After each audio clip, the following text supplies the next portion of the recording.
Hallelujah. खुदाबंद दे पवित्र नाम की तारीफ होवे। आओ कढ़ांगे कहावतां 14 अध्याय, कहावतां 14 अध्याय, कहावतां 14 अध्याय दे विच लिखिया है, बुद्धमान तीवी तां अपना घर बनाउंदी है, पर मूर्खणी अपनी ही हथी उसनूं ढा दिंदी है। खुदा दे पढ़े हुए वचन दे लई खुदा दा धन्नवाद करदे हां। आओ सब मिल के प्रार्थना करदे हां। हालेलुया। धन्नवाद प्यारे प्रभु यीशु मसीह, सचमुच मेरे महान पिता खुदावंद प्रभु जी, ਅਸੀਂ ਅੱਜ ਦੇ ਸਮੇਂ ਵਿੱਚ ਰਹਿ ਰਹੇ ਹਾਂ ਖੁਦਾਵੰਦਾ, ਤੇ ਪ੍ਰਭੂ ਯੀਸ਼ੂ ਮਸੀਹ ਜੋ ਕੋਈ ਖੁਦਾਵੰਦ ਪ੍ਰਭੂ ਯੀਸ਼ੂ ਮਸੀਹ ਤੇਰੇ ਵਚਨ ਤੋਂ ਬਾਹਰ ਚੱਲੇਗਾ ਮੇਰੇ ਮਹਾਨ ਪਿਤਾ ਪ੍ਰਭੂ ਜੀ, ਉਸ ਦੇ ਉੱਪਰ ਸਜ਼ਾ ਦਾ ਹੁਕਮ ਲਗਾਇਆ ਜਾਵੇਗਾ ਮੇਰੇ ਮਹਾਨ ਪਿਤਾ, ਕਿਉਂਕਿ ਖੁਦਾਵੰਦ ਤੂੰ ਇਸ ਧਰਤੀ ਦਾ ਅੰਤ ਕਰਨ ਜਾ ਰਿਹਾ ਹੈ ਪ੍ਰਭੂ ਯੀਸ਼ੂ ਮਸੀਹ। ਤੇਰੇ ਨਬੀ ਨੇ ਕਿਹਾ ਹੈ ਪ੍ਰਭੂ ਜੀ, ਇੱਕ ਇੱਕ ਮਿਜ਼ਾਈਲ ਉੱਪਰ ਉਹਨਾਂ ਲੋਕਾਂ ਦੇ ਨਾਮ ਲਿਖੇ ਹੋਏ ਹਨ ਖੁਦਾਵੰਦ, ਜਿਨ੍ਹਾਂ ਨੇ ਖੁਦਾਵੰਦ ਤੇਰੇ ਵਚਨ ਤੋਂ ਬਾਹਰ ਜੀਵਨ ਬਤੀਤ ਕੀਤਾ ਹੈ ਖੁਦਾਵੰਦ। लेकिन प्रभु जी ਜਿਹੜੇ ਲੋਕ ਤੇਰੇ ਵਚਨ ਦੇ ਦਾਇਰੇ ਵਿੱਚ ਚੱਲਦੇ ਹਨ ਪ੍ਰਭੂ ਯੀਸ਼ੂ ਮਸੀਹ, ਤੂੰ ਉਹਨਾਂ ਨੂੰ ਖੁਦਾਵੰਦ ਅੱਖ ਚਮਕਦੇ ਸਾਰ ਹੀ ਖੁਦਾਵੰਦਾ ਆਪਣੇ ਨਾਲ ਲੈ ਜਾਵੇਂਗਾ ਖੁਦਾਵੰਦਾ, ਉਹਨਾਂ ਦਾ ਰੈਪਚਰ ਹੋ ਜਾਵੇਗਾ। ਸੱਚਮੁੱਚ ਪ੍ਰਭੂ ਯੀਸ਼ੂ ਮਸੀਹ ਤੂੰ ਦਿਆਲੂ ਖੁਦਾ ਹੈ, ਤੂੰ ਕਿਰਪਾ ਦੇ ਸਿੰਘਾਸਨ ਤੇ ਬੈਠਾ ਹੈ। ਤੇ ਪ੍ਰਭੂ ਯੀਸ਼ੂ ਮਸੀਹ जिस दिन तक खुदावंद प्रभु यीशु मसीह तू कृपा के सिंहासन पे बैठा है, लोगों का बचाव है, लेकिन जिस दिन तू कृपा के सिंहासन तोड़ जाएगा खुदावंद, जिस तरह जिस दिन रैप्चर हो जाएगा प्रभु जी, उस दिन खुदावंद प्रभु जी इस धरती का नाश भी होना पक्का है खुदावंद। ते प्रभु यीशु मसीह में विश्वास करदा तो अपनी प्यारी दुल्हन दे लई खुदावंद धरती ते आया, तो अपने एक नबी नूं भेजिया जिहदा नाम भाई विलियम ब्रैनम सी, जिहदे द्वारा प्रभु जी सानू सुरमा दिता गया प्रभु जी, तेरी लाड़ी नूं सुरमा दिता गया, ते खुदावंद उसे सुरमे दे द्वारा प्रभु यीशु मसीह तेरी लाड़ी प्रभु जी सब कुछ वेखदी है खुदावंद। तो दया कर कृपा कर प्रभु यीशु मसीह, बोलने वाला कोई मांस दे लहू ना होवे खुदावंद, क्योंकि तेरे वचन दा अनुवाद कोई मनुख नहीं कर सकता, तो अपने वचन दा आप अनुवादक है प्रभु जी। दया कर कृपा कर प्रभु यीशु मसीह, अज दे वचन नूं खुदावंद प्रभु जी लोकां दे हिरदियां दे लई खोल दे खुदावंदा, लोकां दे हिरदियां विच तेरा वचन जावे प्रभु जी। सारा आदर जलाल महिमा तेरे सामर्थी नाम दिंदा, आमीन। हालेलुया। खुदावंद दे पवित्र नाम दी तारीफ होवे। ਅਸੀਂ ਪੜਿਆ ਆ ਕਹਾਵਤਾਂ 14 ਵਿੱਚ, ਬੁੱਧਮਾਨ ਤੀਵੀਂ ਤਾਂ ਆਪਣਾ ਘਰ ਬਣਾਉਂਦੀ ਹੈ, ਪਰ ਮੁਰਖਣੀ ਆਪਣੇ ਹੀ ਹੱਥੀ ਉਸ ਨੂੰ ਢਾ ਦਿੰਦੀ ਹੈ। ਹੁਣ ਵਚਨ 'ਚ ਸਾਫ਼ ਲਿਖਿਆ ਵੀ ਜਿਹੜੀ ਬੁੱਧਮਾਨ ਤੀਵੀਂ ਹੁੰਦੀ ਆ ਉਹ ਕੀ ਕਰਦੀ, ਆਪਣਾ ਘਰ ਬਣਾਉਂਦੀ ਹੈ, ਪਰ ਜਿਹੜੀ ਮੁਰਖਣੀ ਹੁੰਦੀ ਹੈ ਉਹ ਆਪਣੇ ਘਰ ਨੂੰ ਖੁਦ ਬਰਬਾਦ ਕਰ ਦਿੰਦੀ ਹੈ। ਖੁਦਾ ਦੇ ਵਚਨ ਵਿੱਚ ਸਾਫ਼ ਸਪਸ਼ਟ ਕਲੀਅਰ ਲਿਖਿਆ ਆ। ਇਸ ਕਰਕੇ ਸਾਡਾ ਯੁੱਗ ਦਾ ਨਬੀ ਕਹਿੰਦਾ ਇੱਕ ਔਰਤ ਦਾ ਕੀ ਕੰਮ ਹੈ। ਭਾਈ ਬ੍ਰੈਨਮ ਨੇ ਕਿਹਾ ਔਰਤ ਦਾ ਇੱਕ ਕੰਮ ਹੈ, ਉਹ ਹੈ ਮਾਂ ਦਾ ਫਰਜ਼, ਕਿਉਂਕਿ ਇੱਕ ਔਰਤ ਪਤਨੀ ਵੀ ਹੁੰਦੀ, ਇੱਕ ਔਰਤ ਮਾਂ ਵੀ ਹੁੰਦੀ ਹੈ, ਤਾਂ ਉਹਦਾ ਫਰਜ਼ ਕੀ ਹੁੰਦਾ ਆ ਆਪਣੇ ਬੱਚਿਆਂ ਦੇ ਪ੍ਰਤੀ। ਨਬੀ ਨੇ ਕਿਹਾ ਨਾਰੀ ਇੱਕ ਮਹਾਨ ਸਥਾਨ ਹੈ, ਉਹ ਇੱਕ ਪਾਕ ਸਾਫ ਸ਼ਾਨਦਾਰ ਅਦਭੁਤ ਸਥਾਨ ਹੈ, ਪਰ ਆਪਣੇ ਉਸ ਸਥਾਨ ਨੂੰ, ਆਪਣੇ ਉਸ ਕੰਮ ਨੂੰ, ਆਪਣੇ ਔਰਤ ਵਾਲੇ ਕੰਮ ਨੂੰ ਇੱਕ ਮਾਂ ਦੇ ਰੂਪ ਵਿੱਚ, ਇੱਕ ਔਰਤ ਦੇ ਰੂਪ ਵਿੱਚ ਸੰਭਾਲਣ ਦੇ ਲਈ ਉਸਨੂੰ ਆਪਣੇ ਚਾਲ ਚੱਲਣ ਨੂੰ ਜ਼ਰੂਰ ਹੈ ਉਸੇ ਤਰ੍ਹਾਂ ਰੱਖਣਾ ਚਾਹੀਦਾ ਹੈ ਜਿਵੇਂ ਕਿ ਉਸਨੂੰ ਹੋਣਾ ਚਾਹੀਦਾ ਹੈ। ਇਸ ਕਰਕੇ ਸਾਡਾ ਯੁੱਗ ਦਾ ਨਬੀ ਕਹਿੰਦਾ ਵੀ ਇੱਕ ਔਰਤ ਦਾ ਚਾਲ ਚੱਲਣ ਉਸੇ ਤਰ੍ਹਾਂ ਦਾ ਹੋਣਾ ਚਾਹੀਦਾ ਜਿੱਦਾਂ ਇੱਕ ਔਰਤ ਦਾ ਹੁੰਦਾ। ਲੇਕਿਨ ਅਸੀਂ ਅੱਜ ਵੇਖਦੇ ਹਾਂ ਔਰਤਾਂ ਵਚਨ ਤੋਂ ਬਾਹਰ ਜਾ ਰਹੀਆਂ ਹਨ, ਕਿਉਂਕਿ ਸ਼ੈਤਾਨ ਅੱਜ ਕਿਹਨੂੰ ਇਸਤੇਮਾਲ ਕਰ ਰਿਹਾ, ਸ਼ੈਤਾਨ ਅੱਜ ਔਰਤਾਂ ਨੂੰ ਇਸਤੇਮਾਲ ਕਰ ਰਿਹਾ ਹੈ। ਲੇਕਿਨ ਜਿਹੜੀਆਂ ਮਾਵਾਂ ਪਵਿੱਤਰ ਆਤਮਾ ਪਾਈਆਂ ਹੋਈਆਂ ਹਨ ਉਹ ਆਪਣੇ ਬੱਚਿਆਂ ਨੂੰ ਵਧੀਆ ਸਿੱਖਿਆ ਦਿੰਦੀਆਂ ਤੇ ਉਹਨਾਂ ਦੇ ਘਰ ਦੇ ਮਾਹੌਲ ਬਹੁਤ ਵਧੀਆ ਹੁੰਦੇ ਆ। ਸਾਡਾ ਯੁੱਗ ਦਾ ਨਬੀ ਕਹਿੰਦਾ ਪਵਿੱਤਰ ਆਤਮਾ ਪਾਈ ਹੋਈ ਮਾਂ ਆਪਣੇ ਬੱਚਿਆਂ ਨੂੰ ਇੱਕ ਵਧੀਆ ਸਿੱਖਿਆ ਦਿੰਦੀ ਹੈ। ਇਸ ਕਰਕੇ ਨਬੀ ਨੇ ਕਿਹਾ ਔਰਤਾਂ ਜਿਹੜੀਆਂ ਖੁਦਾ ਤੋਂ ਦੂਰ ਭਟਕ ਗਈਆਂ ਹਨ, ਕਹਿੰਦਾ ਜਿਹੜੀਆਂ ਔਰਤਾਂ ਖੁਦਾ ਤੋਂ ਦੂਰ ਭਟਕ ਗਈਆਂ ਹਨ ਉਹ ਖੁਦਾ ਦੇ ਕੋਲ ਆਣ ਤਾਂ ਕਿ ਉਸਦੇ ਜਿਹੜੇ ਬੱਚੇ ਖੁਦਾ ਨੇ ਉਸਨੂੰ ਦਿੱਤੇ ਹਨ ਉਹ ਹੀਰੇ ਹਨ। ਉਹ ਕਹਿੰਦਾ ਜਿਹੜੇ ਬੱਚੇ ਖੁਦਾ ਨੇ ਇੱਕ ਔਰਤ ਨੂੰ ਦਿੱਤੇ ਹਨ, ਇੱਕ ਮਾਂ ਨੂੰ ਦਿੱਤੇ ਹਨ, ਉਹ ਬੱਚੇ ਹੀਰੇ ਹਨ ਜਿਨ੍ਹਾਂ ਨੂੰ ਖੁਦਾ ਨੇ ਉਸਦੀ ਨਿਗਰਾਨੀ ਦੇ ਹੇਠ ਰੱਖਿਆ ਹੈ। ਇਸ ਤੋਂ ਬਾਅਦ ਖੁਦਾ ਹੀ ਉਸਨੂੰ ਉਹਨਾਂ ਬੱਚਿਆਂ ਦੀ ਦੇਖਭਾਲ ਦਾ ਜ਼ਿੰਮੇਵਾਰ ਠਹਿਰਾਵੇਗਾ। ਜੇ ਬੱਚਿਆਂ ਦੀ ਪਰਵਰਿਸ਼ ਗਲਤ ਹੋ ਜਾਵੇ ਤਾਂ ਮਾਂ ਪਿਓ ਦੋਸ਼ੀ ਠਹਿਰਾਇਆ ਜਾਂਦਾ ਆ। ਭਾਈ ਬ੍ਰੈਨਮ ਨੇ ਕਿਹਾ ਅੱਜ ਤੁਸੀਂ ਦੇਖੋ ਸੰਸਾਰ ਵਿੱਚ ਬਹੁਤ ਸਾਰੀਆਂ ਮਾਵਾਂ ਹਨ ਤੇ ਬਹੁਤ ਸਾਰੇ ਬੱਚੇ ਹਨ, ਲੇਕਿਨ ਤੁਸੀਂ ਦੇਖੋ ਬੱਚਿਆਂ ਦੇ ਹਾਲਾਤ ਕੀ ਆ, ਕਿਸ ਤਰ੍ਹਾਂ ਬੱਚੇ ਖੁਦਾ ਦੇ ਵਚਨ ਤੋਂ ਬਾਹਰ ਕੰਮ ਕਰਦੇ ਆ, ਕਿਉਂਕਿ ਨਬੀ ਨੇ ਕਿਹਾ ਉਹਨਾਂ ਦੀ ਮਾਵਾਂ ਦੇ ਸੁਭਾਅ ਸਹੀ ਨਹੀਂ ਆ। ਅੱਜ ਤੁਸੀਂ ਦੇਖੋ ਕਿਸ ਤਰ੍ਹਾਂ ਸੰਸਾਰ ਦੇ ਵਿੱਚ ਬੱਚੇ ਆਪਣੇ ਮਾਪਿਓ ਨੂੰ ਮਾਰਦੇ ਆ, ਕੁੱਟਦੇ ਆ, ਨੌਵਾਂ ਆਪਣੇ ਮਾਪਿਓ ਨੂੰ ਮਾਰਦੀਆਂ ਕੁੱਟਦੀਆਂ, ਆਪਣੀ ਸੱਸਾਂ ਨੂੰ ਮਾਰਦੀਆਂ ਕੁੱਟਦੀਆਂ। ਕਿਉਂ? ਕਿਉਂਕਿ ਭਾਈ ਬ੍ਰੈਨਮ ਨੇ ਕਿਹਾ ਮਾਵਾਂ ਨੇ ਪਵਿੱਤਰ ਆਤਮਾ ਪਾਇਆ ਹੋਇਆ ਨਹੀਂ ਸੀ, ਉਹਨਾਂ ਦੀ ਮਾਵਾਂ ਵੀ ਸਰੀਰਕ ਸੀ, ਇਸ ਕਰਕੇ ਬੱਚੇ ਵੀ ਉਦਾਂ ਦੇ ਪੈਦਾ ਹੋਏ। क्योंकि मावां शरीरक सन ते बच्चे भी उसे तरह के पैदा होए, इस करके उन्हां बच्चियां ने की कीता, अपने मां प्यो का आदर नहीं कीता, क्योंकि मां प्यो का सिस्टम ही सही नहीं सीगा। इस करके नबी कहंदा मावां विच फर्क हुंदा है। कुछ मावां हुंदियां ने जिहड़ियां सचमुच मावां हुंदियां ने, लेकिन कुछ मावां सिर्फ औरतां ही हुंदियां ने, उन्हां नूं सिर्फ बच्चे पैदा कीते हुंदे हन, लेकिन उन्हां नूं सही सिੱਖਿਆ ਉਹ नहीं दे सकदियां। इस करके इस विच बच्चों का कसूर नहीं हुंदा। जे किसी का बच्चा गलत निकलदा आ, बाइबल साडे युग दा नबी कहंदा आ भी ਉਹਦੇ विच मां प्यो का कसूर हुंदा है। मां प्यो जिद्दां दी सिੱਖਿਆ नूं देवेगा, बच्चा उसे तरह ही चलेगा। लेकिन नबी कहंदा जिहड़ी मां हुंदी है, वो सब तो वधिया सिੱਖਿਅਕ है, वो चरित्र नूं साचे विच ढालदी है। हुण एक मां ही हुंदी आ जिहड़ी वधिया सिੱਖਿਆ देण वाली हुंदी आ, क्योंकि जो बच्चा पैदा हुंदा, थोड़ा जिहा वड्डा हुंदा आ ते वो बाइबल नूं नहीं जानदा, वो बाइबल की सिੱਖਿਆ नूं बच्चा नहीं जानदा, लेकिन मां ही ਉਹਦੀ एक ਸਿੱਖਿਅਕ हुंदी है। ਉਹਦੀ अध्यापक कौन हुंदी? मां हुंदी आ।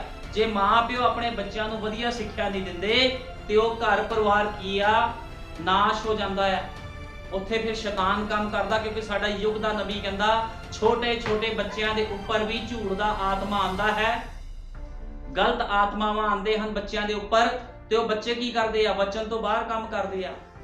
तुसीं देखो किद्दां साडे युग दा नबी कहंदा बच्चे अज टीवियां विच बड़े हन, फिल्मां देखदे आ, गंदगी देखदे आ, हालीवुड बॉलीवुड नूं फॉलो करदे आ, क्योंकि उन्हां दे मां प्यो भी इसे तरह दे सीगे। उन्हां दे मां प्यो आत्मिक नहीं सी, उन्हां ने वधिया सिੱਖਿਆ अपने बच्चों नूं नहीं दित्ती। इस करके उन्हां दे बच्चे भी हरामकारियां करदे हन। ते इहदा कसूरवार कौन हुंदा है? साडे युग दे नबी ने कहा इहदा कसूरवार घर दे विच जिहड़ी अपने आप नूं मां कहण वाली औरत है, वो कसूरवार है, क्योंकि उसने अपने बच्चों नूं वधिया सिੱਖਿਆ नहीं दित्ती। लेकिन नबी कहंदा जे तुसी मां नूं वेखना चाहते हो तो तुसी मूसा दी मां नूं वेखो। ठीक इसे किस्म का विश्वास मूसा दी मां दा सी। मूसा दी मां दा विश्वास देखो किदां दा सीगा। उसने उसनूं सिੱਖਿਆ दित्ती सी अते उसदा पालन पोषण फिरौन दे महल विच ही कीता सीगा। हुण तुसी देखो मूर्ति पूजक परिवार दे विच ओदी मां ने ओदा पालन पोषण कीता अते ओही उसनूं सिੱਖਿਆ दे रही सी कि उसका जन्म एक खास मकसद लई होया है। हुण मूसा नूं फिरौन दे घर दे विच, उस मूर्ति पूजक घर दे विच सिੱਖਿਆ दित्ती जा रही सी, किहदे द्वारा? मां दे द्वारा, क्योंकि मां खुदा दे वचन विच चलण वाली सी ते उहने अपने बच्चे मूसा नूं किदां दी सिੱਖਿਆ दित्ती? उसका जन्म एक खास मकसद लई होया सी अते यहोवा ने उसकी प्रार्थना का उत्तर दिता सी अते ओ उसदे कोल उस तो चंगा होर कोई सिੱਖਿਅਕ नहीं हो सकता सी। हुण मूसा दी मां तो वधिया सिੱਖਿਅਕ ਉਹਦੇ कोल नहीं हो सकता सीगा। उसने ही मूसा नूं उस चरित्र विच ढालण विच मदद कीती सी जो चरित्र मूसा दा सी।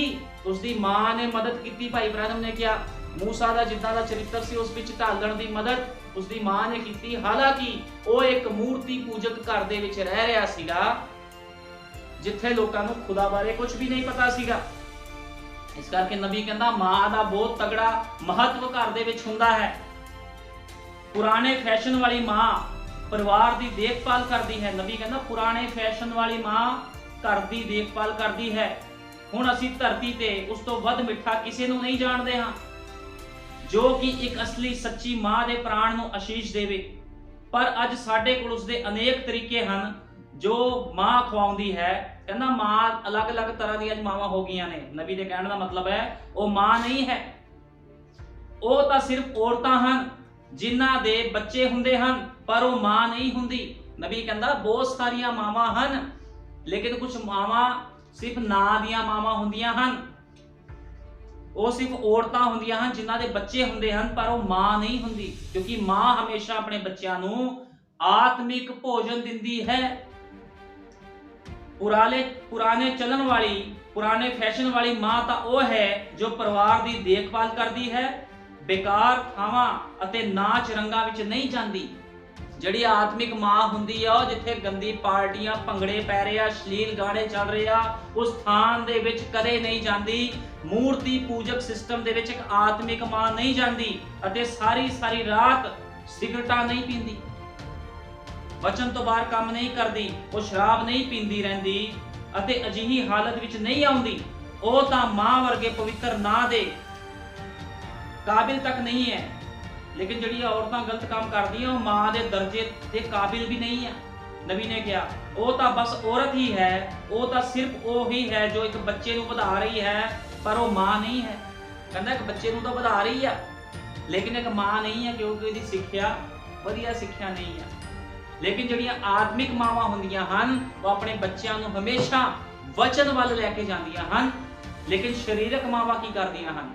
ਅੱਜ ਤੁਸੀਂ ਦੇਖੋ ਬੜੇ ਮਸੀਹ ਲੋਕ ਆ, ਮਸੀਹ ਭੈਣਾਂ ਨੇ ਜਿਨ੍ਹਾਂ ਦੇ ਬੱਚੇ ਆ ਤੇ ਕੰਮ ਕੀ ਕਰ ਰਹੇ ਆ, ਕੋਈ ਭੰਗੜੇ ਪਾ ਰਿਹਾ, ਕੋਈ ਫਿਲਮਾਂ ਦੇ ਗਾਣੇ ਗਾ ਰਿਹਾ, ਕੋਈ ਕੰਨਾਂ 'ਚ ਵਾਲੀਆਂ ਪਾਈ ਜਾਂਦਾ, ਕੋਈ ਹੱਥਾਂ ਵਿੱਚ ਚੈਨਾਂ ਪਾਈ ਜਾਂਦਾ ਆ, ਤੇ ਫਿਰ ਉਹ ਕਹਿੰਦੇ ਜੀ ਅਸੀਂ ਬੜੇ ਆਤਮਿਕ ਆ। ਉਹ ਆਤਮਿਕ ਮਾਵਾਂ ਨਹੀਂ ਹਨ। ਨਬੀ ਕਹਿੰਦਾ ਉਹ ਇੱਕ ਵਿਗੜੀ ਹੋਈ ਮਾਂ ਹੈ, ਜਿਹੜੀ ਖੁਦ ਵੀ ਵਿਗੜੀ ਹੈ ਤੇ ਉਹਦੇ ਬੱਚੇ ਵੀ ਵਿਗੜੇ ਹੋਏ ਹਨ, ਪਰ ਉਹ ਮਾਂ ਨਹੀਂ ਹੈ, ਕਿਉਂਕਿ ਮਾਂ ਦੇ ਲਈ ਤਾਂ ਇਸ ਦਾ ਕੁਝ ਅਲੱਗ ਹੀ ਮਤਲਬ ਹੁੰਦਾ ਹੈ। ਕਹਿੰਦਾ ਮਾਂ ਦੇ ਲਈ ਤਾਂ ਇਸ ਦਾ ਇੱਕ ਅਲੱਗ ਹੀ ਮਤਲਬ ਹੁੰਦਾ ਹੈ।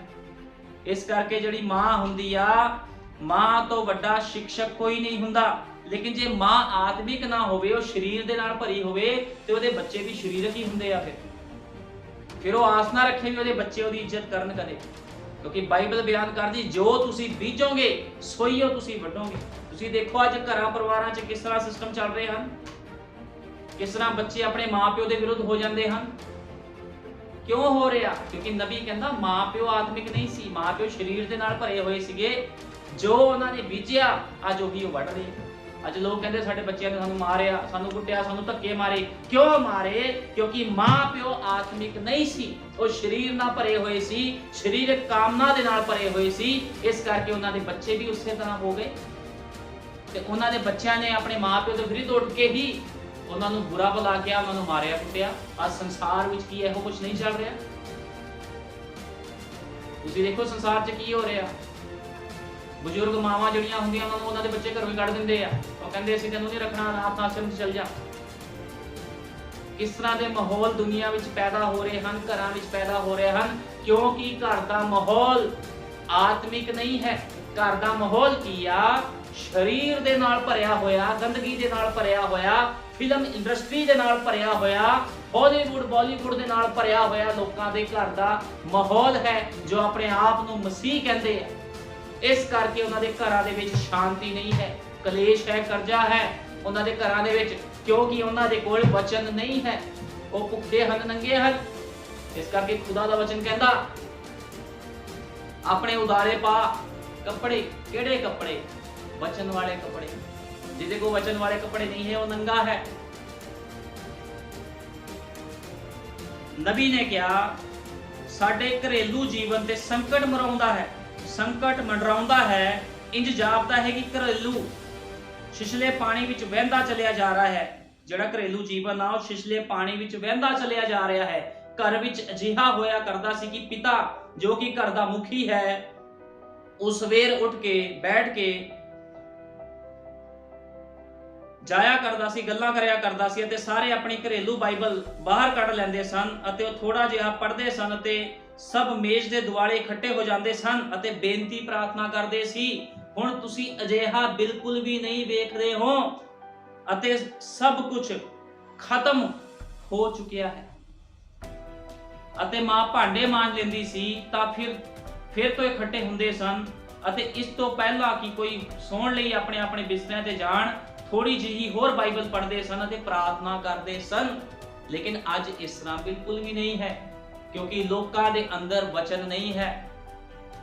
ਲੋਕ ਬੀਜੀ ਹੋ ਚੁੱਕੇ ਹਨ ਕਾਹਦੇ ਵਿੱਚ? ਸਰੀਰਕ ਕੰਮਾਂ ਦੇ ਵਿੱਚ।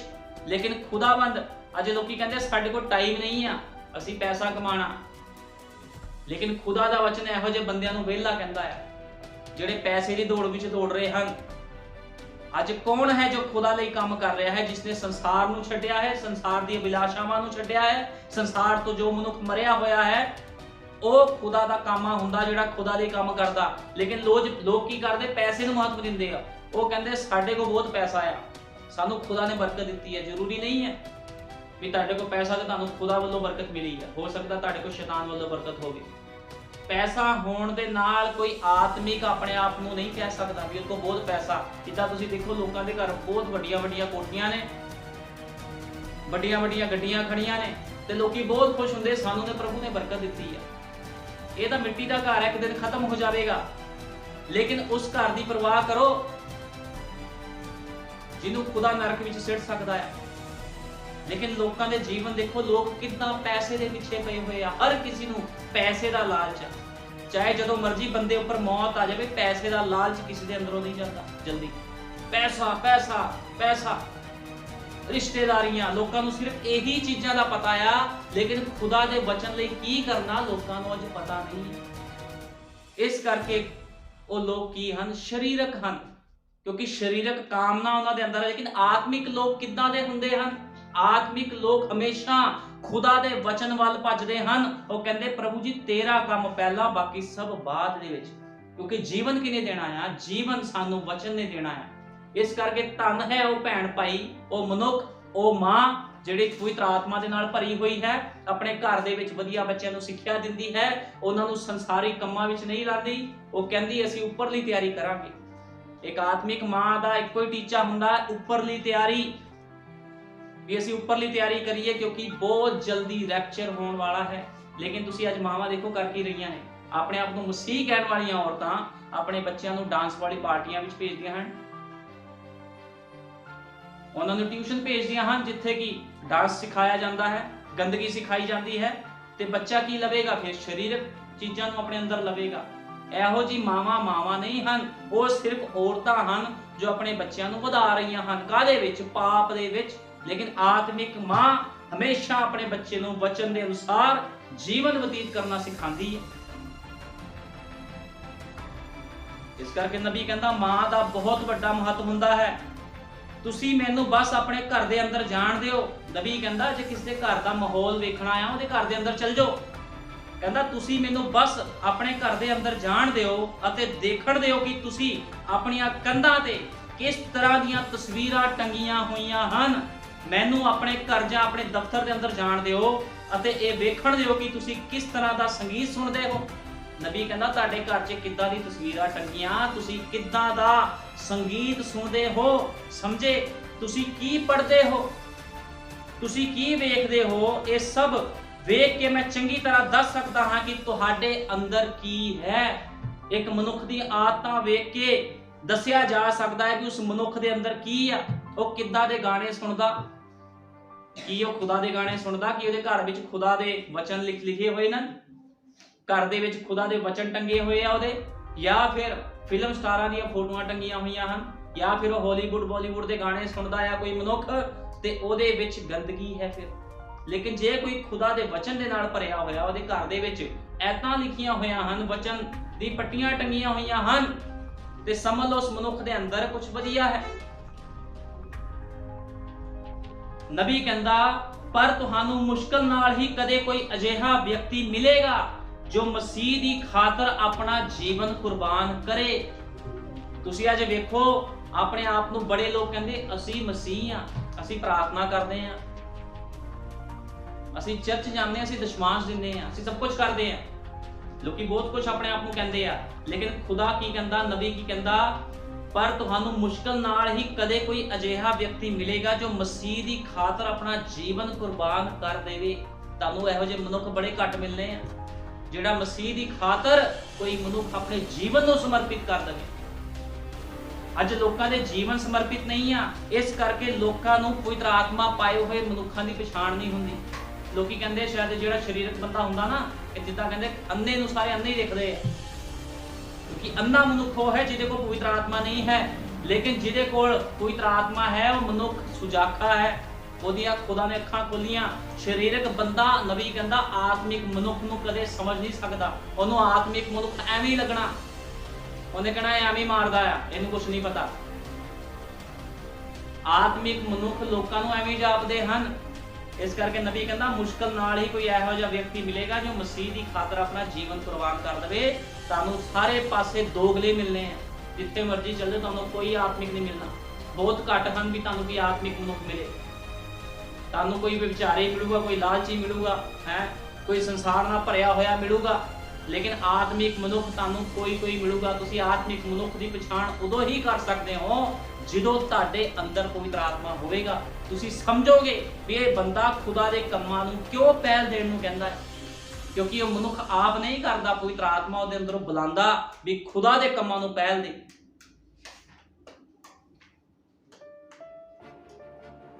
और नबी ने कहा ਅਸੀਂ ਕਿੰਨੇ ਭਿਅੰਕਰ ਸਮੇਂ ਵਿੱਚ ਰਹਿ ਰਹੇ ਹਾਂ। ਨਬੀ ਕਹਿੰਦਾ ਅਸੀਂ ਬੜੇ ਹੀ ਭਿਅੰਕਰ ਸਮੇਂ ਦੇ ਵਿੱਚ ਰਹਿ ਰਹੇ ਹਾਂ।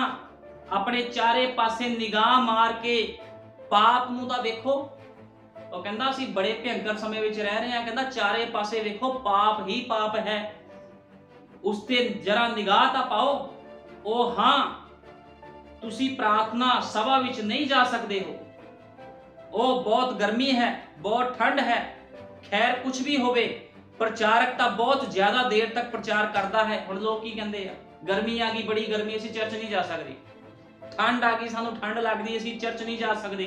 नबी कहंदा किन्ने भयंकर समय विच असीं रह रहे हां, सानू पता होना चाहिए। पर तुसीं अपने सिर उस पुराने शैतान दे टैलीविजन विच जा तीन जा दिन रात वाड़ के रख सकते हो। कहंदा तुसीं उस शैतान जिहड़ा कि टैलीविजन आ, टीवी है जिहड़ा शैतान, कहंदा ਉਹਦੇ ਵਿੱਚ ਤੁਸੀਂ ਦਿਨ ਰਾਤ ਵੜ ਕੇ ਰਹਿ ਸਕਦੇ ਹੋ। ਤੁਸੀਂ ਕਹਿੰਦਾ ਉਹਨਾਂ ਛੋਟੇ ਬੱਚਿਆਂ ਨੂੰ ਵੇਖੋ, ਅੱਜ ਲੋਕ ਕੀ ਕਰਦੇ ਆ, ਸਾਡਾ ਸੀਰੀਅਲ ਚੱਲਣਾ ਅਸੀਂ ਚਰਚ ਨਹੀਂ ਜਾਣਾ, ਅੱਜ ਫਿਲਮ ਆਣੀ ਅਸੀਂ ਚਰਚ ਨਹੀਂ। ਇਹ ਕਿਹੜੇ ਲੋਕ ਆ? ਇਹ ਖੁਦਾ ਦੀ ਸੰਤਾਨਾਂ ਨਹੀਂ ਹਨ, ਇਹ ਸੱਪ ਦੀਆਂ ਸੰਤਾਨਾਂ ਨੇ। ਕਿਉਂਕਿ ਖੁਦਾ ਦੀਆਂ ਸੰਤਾਨਾਂ ਕੀ ਕਰਦੀਆਂ? ਖੁਦਾ ਦੇ ਵਚਨ ਨੂੰ ਪਹਿਲ ਦਿੰਦੀਆਂ ਹਨ। ਲੇਕਿਨ ਸੱਪ ਦੀਆਂ ਸੰਤਾਨਾਂ ਕਦੇ ਖੁਦਾ ਦੇ ਵਚਨ ਨੂੰ ਪਹਿਲ ਨਹੀਂ ਦੇਣਗੀਆਂ। इस करके नबी कहंदा भी लोग अज भटक चुके हैं, असी बड़े भयानक युग दे विच रह रहे हां। और नबी ने कहा खुदा दे दास सेवक दा आदर किया जाए। अज लोग खुदा दे सेवकां दा आदर नहीं करते। नबी ने कहा याद रखो अलीशा गुस्से वाला व्यक्ति सी। अलीशा कौन सी? एक गुस्से वाला व्यक्ति सीगा। ਅੱਜ ਲੋਕ ਕਹਿ ਦਿੰਦੇ ਆ ਪਾਸਟਰ ਨੂੰ ਗੁੱਸਾ ਨਹੀਂ ਆਣਾ ਚਾਹੀਦਾ। ਤੁਹਾਨੂੰ ਪਤਾ ਯੀਸ਼ੂ ਮਸੀਹ ਨੇ ਜਦੋਂ ਕੋੜਾ ਬਣਾਇਆ ਸੀ ਹੈਕਲ ਦੇ ਵਿੱਚ, ਉਦੋਂ ਵੀ ਗੁੱਸਾ ਆਇਆ ਸੀਗਾ। ਉਸਨੇ ਕਿਹਾ, ਨਬੀ ਕਹਿੰਦਾ ਉਹ ਗੁੱਸੇ ਵਾਲਾ ਵਿਅਕਤੀ ਸੀ ਅਤੇ ਕੁਝ ਬੱਚੇ ਉਸ ਦਾ ਮਜ਼ਾਕ ਉਡਾਉਣ ਲੱਗੇ ਕਿਉਂਕਿ ਉਹ ਗੰਜਾ ਸੀ। ਆਓ ਅਸੀਂ ਪੜਾਂਗੇ ਦੂਸਰਾ ਰਾਜਾ 2:23। ਦੂਜਾ ਰਾਜਾ 2:23 ਅਸੀਂ ਪੜਾਂਗੇ। दूसरा राजा 2:23 ਦੇ ਵਿੱਚ ਲਿਖਿਆ ਆ, ਉਹ ਉੱਥੋਂ ਬੇਤੇਲ ਨੂੰ ਉਤਾਹਾਂ ਤੁਰ ਪਿਆ। ਔਰ ਜਦੋਂ ਰਾਹੇ ਰਾਤ ਤੁਰਿਆ ਜਾਂਦਾ ਸੀ ਤਾਂ ਕੁਝ ਮੁੰਡੇ ਸ਼ਹਿਰੋਂ ਬਾਹਰ ਨਿਕਲੇ ਅਤੇ ਠੱਠਾ ਕਰਕੇ ਉਸ ਨੂੰ ਆਖਿਆ ਚੜਿਆ ਜਾ, ਗੰਜੇ ਸਿਰ ਵਾਲਿਆ ਚੜਿਆ ਜਾ। ਹੁਣ ਗੱਲ ਹੋ ਰਹੀ ਹੈ ਸਥਾਨ ਦੇ ਵਿੱਚ ਨਬੀ ਦੀ। ਅਲੀਸ਼ਾ ਨਬੀ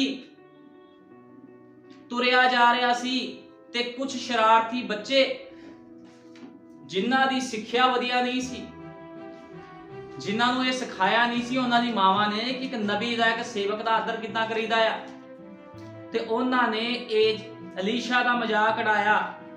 ਉਸਨੇ ਉਹਨਾਂ ਨੂੰ ਉਹ ਆਖਿਆ ਚੜਿਆ ਜਾ, ਗੰਜੇ ਸਿਰ ਵਾਲਿਆ ਚੜਿਆ ਜਾ, ਗੰਜੇ ਸਿਰ ਵਾਲਿਆ। ਅਤੇ ਜਦ ਉਸਨੇ ਪਿੱਛੇ ਮੁੜ ਕੇ ਉਹਨਾਂ ਨੂੰ ਵੇਖਿਆ ਤਾਂ ਉਸਨੇ ਯਹੋਵਾ ਦਾ ਨਾਮ ਲੈ ਕੇ ਉਹਨਾਂ ਨੂੰ ਸ਼ਰਾਪ ਦਿੱਤਾ ਤੇ ਬੜ ਵਿੱਚੋਂ 2 ਰਿਛੜੀਆਂ ਨਿਕਲੀਆਂ ਅਤੇ ਉਹਨਾਂ ਵਿੱਚੋਂ 42 ਮੁੰਡਿਆਂ ਨੂੰ ਪਾੜ ਛੱਡਿਆ। ਉੱਥੋਂ ਕਰਮਲ ਪਹਾੜ ਨੂੰ ਗਿਆ ਔਰ ਉੱਥੋਂ ਉਹ ਸਾਮਰੀਆਂ ਨੂੰ ਮੁੜ ਆਇਆ। ਹੁਣ ਦੇਖੋ 42 ਮੁੰਡਿਆਂ ਨੂੰ ਕੀ ਕੀਤਾ? ਪਾੜ ਛੱਡਿਆ ਰਿਛੜੀਆਂ ਨੇ। ਹੁਣ ਇਹ ਵੀ ਤਾਂ ਖੁਦਾ ਦਾ ਸੇਵਕ ਸੀ ਤੇ ਸ਼ਰਾਪ ਦਿੱਤਾ। ਇਹਨੇ ਸ਼ਰਾਪ ਦਿੱਤਾ ਉਹਨਾਂ ਬੱਚਿਆਂ ਨੂੰ ਜਿਹੜੇ ਵਚਨ ਤੋਂ ਬਾਹਰ ਤੁਰੇ ਫਿਰ ਰਹੇ ਸੀਗੇ। ਹੁਣ ਨਬੀ ਕਹਿੰਦਾ ਉਹਨਾਂ ਨੇ ਉਸ ਦਾ ਮਜ਼ਾਕ ਉਡਾਇਆ ਅਤੇ ਉਸਨੇ ਉਹਨਾਂ ਬੱਚਿਆਂ ਨੂੰ ਸ਼ਰਾਪ ਦਿੱਤਾ। ਅਜਿਹਾ ਉਹਨਾਂ ਦੇ ਬੱਚਿਆਂ ਦੇ ਕਾਰਨ ਨਹੀਂ ਹੋਇਆ ਸੀ, ਇਹ ਤਾਂ ਉਹਨਾਂ ਦੇ ਮਾਂ-ਪਿਓ ਦੇ ਕਾਰਨ ਹੋਇਆ ਸੀ ਜਿਨ੍ਹਾਂ ਨੇ ਆਪਣੇ ਬੱਚਿਆਂ ਦੀ ਦੇਖਭਾਲ ਕਰਦਿਆਂ ਖੁਦਾ ਦਾ ਆਦਰ ਕਰਨਾ ਨਹੀਂ ਸਿਖਾਇਆ। ਕਹਿੰਦਾ ਬੱਚਿਆਂ ਦੀ ਗਲਤੀ ਨਹੀਂ ਸੀ, ਭਾਈ ਬ੍ਰਾਹਮ ਨੇ ਕਿਹਾ ਉਹਨਾਂ ਦੇ ਮਾਂ-ਪਿਓ ਦੀ ਗਲਤੀ ਸੀ ਜਿਨ੍ਹਾਂ ਨੇ ਆਪਣੇ ਬੱਚਿਆਂ ਨੂੰ ਇੱਕ ਸੇਵਕ ਦਾ ਆਦਰ ਕਰਨਾ ਨਹੀਂ ਸਿਖਾਇਆ। ਅਜਿਹਾ ਇਸੇ ਕਰਕੇ ਹੋਇਆ ਸੀ ਉਹਨਾਂ ਮਾਤਾ ਪਿਤਾਵਾਂ ਨੂੰ ਆਪਣੇ ਬੱਚੇ ਰਵਾਣੇ ਪਏ। ਹੁਣ ਨਬੀ ਕਹਿੰਦਾ ਉਹਨਾਂ ਮਾਤਾ ਪਿਤਾਵਾਂ ਨੂੰ ਆਪਣੇ ਬੱਚੇ ਰਵਾਣੇ ਪਏ। ਰੋਏ ਤਾਂ ਜਦੋਂ ਰਿਛੜੀਆਂ ਨੇ ਹਮਲਾ ਕੀਤਾ, ਰੋਣਾ ਹੀ ਸੀਗਾ। ਫਿਰ ਕਿਉਂਕਿ ਮਾਤਾ ਭਾਲੂ ਨੇ ਉਹਨਾਂ ਵਿੱਚੋਂ 42 ਬੱਚਿਆਂ ਨੂੰ ਜਾਨੋਂ ਮਾਰ ਸੁੱਟਿਆ ਸੀ। ਹੁਣ ਜਾਨੋਂ ਮਾਰ ਸੁੱਟਿਆ, ਜਿਹੜੇ ਬਚ ਗਏ ਉਹ ਰੋਂਦੇ ਫਿਰਦੇ ਸੀਗੇ ਵੀ ਸਾਡੀ ਜਾਨ ਬਚ ਗਈ ਹੈ, ਲੇਕਿਨ 42 ਬੱਚੇ ਫਿਰ ਮਾਰ ਛੱਡੇ। ਜ਼ਰੂਰ ਹੀ 100 ਜਾਂ ਉਸ ਤੋਂ ਜ਼ਿਆਦਾ ਬੱਚੇ ਅਲੀਸ਼ਾ ਨੂੰ ਚੁਣਾਉਂਦੇ ਹੋਏ ਉਸਦੇ ਪਿੱਛੇ ਭੱਜ ਰਹੇ ਸੀ। ਨਬੀ ਕਹਿੰਦਾ 100 ਜਾਂ ਉਸ ਤੋਂ ਵੱਧ ਬੱਚੇ ਹੋਣੇ ਆ ਜਿਹੜੇ ਅਲੀਸ਼ਾ ਦਾ ਮਜ਼ਾਕ ਉਡਾ ਰਹੇ ਸੀ, ਨਬੀ ਦਾ ਇੱਕ ਸੇਵਕ ਦਾ ਮਜ਼ਾਕ ਉਡਾ ਰਹੇ ਸੀ। 100 120 ਬੱਚੇ ਹੋਣੇ ਆ ਜਿਹਦੇ ਵਿੱਚੋਂ 42 ਬੱਚਿਆਂ ਨੂੰ ਰਿਛਣੀਆਂ ਨੇ ਮਾਰ ਸੁੱਟਿਆ ਸੀ। 42 ਨਹੀਂ ਸੀ ਇਕੱਲੇ, 100 ਤੋਂ ਜ਼ਿਆਦਾ ਬੱਚੇ ਸੀਗੇ। ਰਿਛਣੀਆਂ ਦੇ ਹੱਥ 42 ਆਏ, ਇੱਕ ਇੱਕ ਕਰਕੇ ਉਹਨਾਂ ਨੇ ਬੜੇ ਕ੍ਰੋਧ ਦੇ ਨਾਲ ਬੱਚਿਆਂ ਨੂੰ ਮਾਰ ਛੁੱਟਿਆ। ਕਿਉਂ? ਕਿਉਂਕਿ ਨਬੀ ਕਹਿੰਦਾ ਉਹਨਾਂ ਦੇ ਮਾਪਿਓ ਨੇ ਆਪਣੇ ਬੱਚਿਆਂ ਨੂੰ ਸਿੱਖਿਆ ਵਧੀਆ ਨਹੀਂ ਸੀ ਦਿੱਤੀ ਵੀ ਇੱਕ ਸੇਵਕ ਦਾ, ਇੱਕ ਨਬੀ ਦਾ ਆਦਰ ਕਿੱਦਾਂ ਕਰੀਦਾ। ਅਤੇ ਉਹ ਉਸ ਸਾਮਰੀਆਂ ਤੋਂ ਹੋ ਕੇ ਜਾ ਰਿਹਾ ਸੀ ਜਿੱਥੇ ਉਹਨਾਂ ਨੇ ਅਤੇ ਨਬੀ ਨੇ ਲੰਬੇ ਸਮੇਂ ਤੱਕ ਵਚਨ ਪ੍ਰਚਾਰ ਕੀਤਾ ਸੀਗਾ। ਹੁਣ ਦੇਖੋ ਕਿਸ ਤਰ੍ਹਾਂ ਗਲਤ ਸਿੱਖਿਆ ਕਰਕੇ ਉਹ ਬੱਚੇ ਮਾਰੇ ਗਏ। ਕਸੂਰ ਬੱਚਿਆਂ ਦਾ ਨਹੀਂ ਸੀਗਾ, ਕਸੂਰ ਮਾਪਿਓ ਦਾ ਸੀਗਾ। ਅੱਜ ਮਾਪਿਓ ਕਹਿੰਦੇ ਆ ਸਾਡੇ ਬੱਚੇ ਸਾਡੇ ਨਾਲ ਬਦਤਮੀਜ਼ੀ ਕਰਦੇ ਆ। ਤੁਸੀਂ ਕੀ ਆਪਣੇ ਬੱਚਿਆਂ ਨੂੰ ਕਦੇ ਵਧੀਆ ਸਿੱਖਿਆ ਦਿੱਤੀ ਸੀ? ਜੋ ਤੁਸੀਂ ਬੀਜਿਆ ਸੋ ਹੀ ਤੁਸੀਂ ਵੱਢ ਰਹੇ ਹੋ। ਜਿੱਦਾਂ ਤੁਸੀਂ ਦੇਖੋ ਲੋਕ ਕਹਿ ਦਿੰਦੇ ਆ ਸਾਡੇ ਬੱਚੇ ਸਾਡੇ ਦੇ ਹੱਥ ਪੈਰ ਚੱਕਦੇ ਆ, ਸਾਨੂੰ ਧੱਕੇ ਮਾਰਦੇ ਆ, ਸਾਨੂੰ ਬੁਰਾ ਭਲਾ ਬੋਲਦੇ ਆ, ਕਿਉਂਕਿ ਤੁਸੀਂ ਤੁਹਾਡੇ ਕੋਲ ਡਾਂਗ ਹੀ ਨਹੀਂ ਸੀਗੀ। ਤੁਹਾਡੇ ਕੋਲ ਵਚਨ ਦੀ ਡਾਂਗ ਹੁੰਦੀ ਤਾਂ ਤੁਸੀਂ ਫੇਰਦੇ, ਸੁਧਾਰਦੇ ਆਪਣੇ ਬੱਚਿਆਂ ਨੂੰ। ਜੋ ਤੁਸੀਂ ਬੀਜਿਆ ਤੁਸੀਂ ਅੱਜ ਉਹੀ ਵੱਢ ਰਹੇ ਹੋ, ਤੇ ਇਹਦੇ ਵਿੱਚ ਕਿਹੜੀ ਫਿਰ ਰੋਣ ਵਾਲੀ ਗੱਲ ਆ? ਕੋਈ ਰੋਣ ਵਾਲੀ ਗੱਲ ਨਹੀਂ। ਜੋ ਤੁਸੀਂ ਬੀਜਿਆ ਸੋਈ ਉਹ ਤੁਸੀਂ ਵੱਢਣਾ ਵੀ ਹੈ। ਜੇ ਤੁਸੀਂ ਹਰਾਮਕਾਰ ਬੱਚੇ ਬੀਜੇ ਤੇ ਉਹਨਾਂ ਵਿੱਚੋਂ ਹਰਾਮਕਾਰੀਆਂ ਹੀ ਬਾਹਰ ਆਣੀਆਂ ਨੇ। ਦੇਖੋ ਜਾ ਕੇ ਮਸੀਹ ਲੋਕਾਂ ਦੇ ਘਰਾਂ ਦੇ ਹਾਲਾਤ, ਹਰਾਮਕਾਰ ਬੱਚੇ ਪੈਦਾ ਹੋ ਰਹੇ ਹਨ।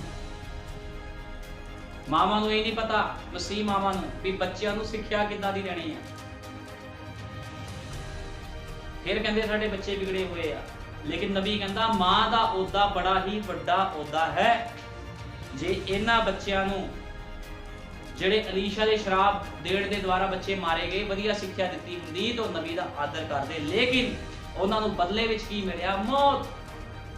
ਮੌਤ ਉਹਨਾਂ ਨੂੰ ਲੈ ਕੇ ਚਲੇ ਗਈ ਤੇ ਬਾਕੀ ਰੋਂਦੇ ਫਿਰ ਰਹੇ ਸੀਗੇ। ਨਬੀ ਕਹਿੰਦਾ ਬੱਚਿਆਂ ਨੂੰ ਬਾਈਬਲ ਨਾਲ ਪਿਆਰ ਕਰਨਾ, ਉਸ ਦਾ ਆਦਰ ਕਰਨਾ ਅਤੇ ਉਸ ਨੂੰ ਪੜ੍ਹਨਾ ਸਿਖਾਓ। ਕੌਣ ਸਿਖਾਊਗਾ? ਇਹ ਮਾਂ ਦਾ ਫਰਜ਼ ਹੁੰਦਾ ਹੈ।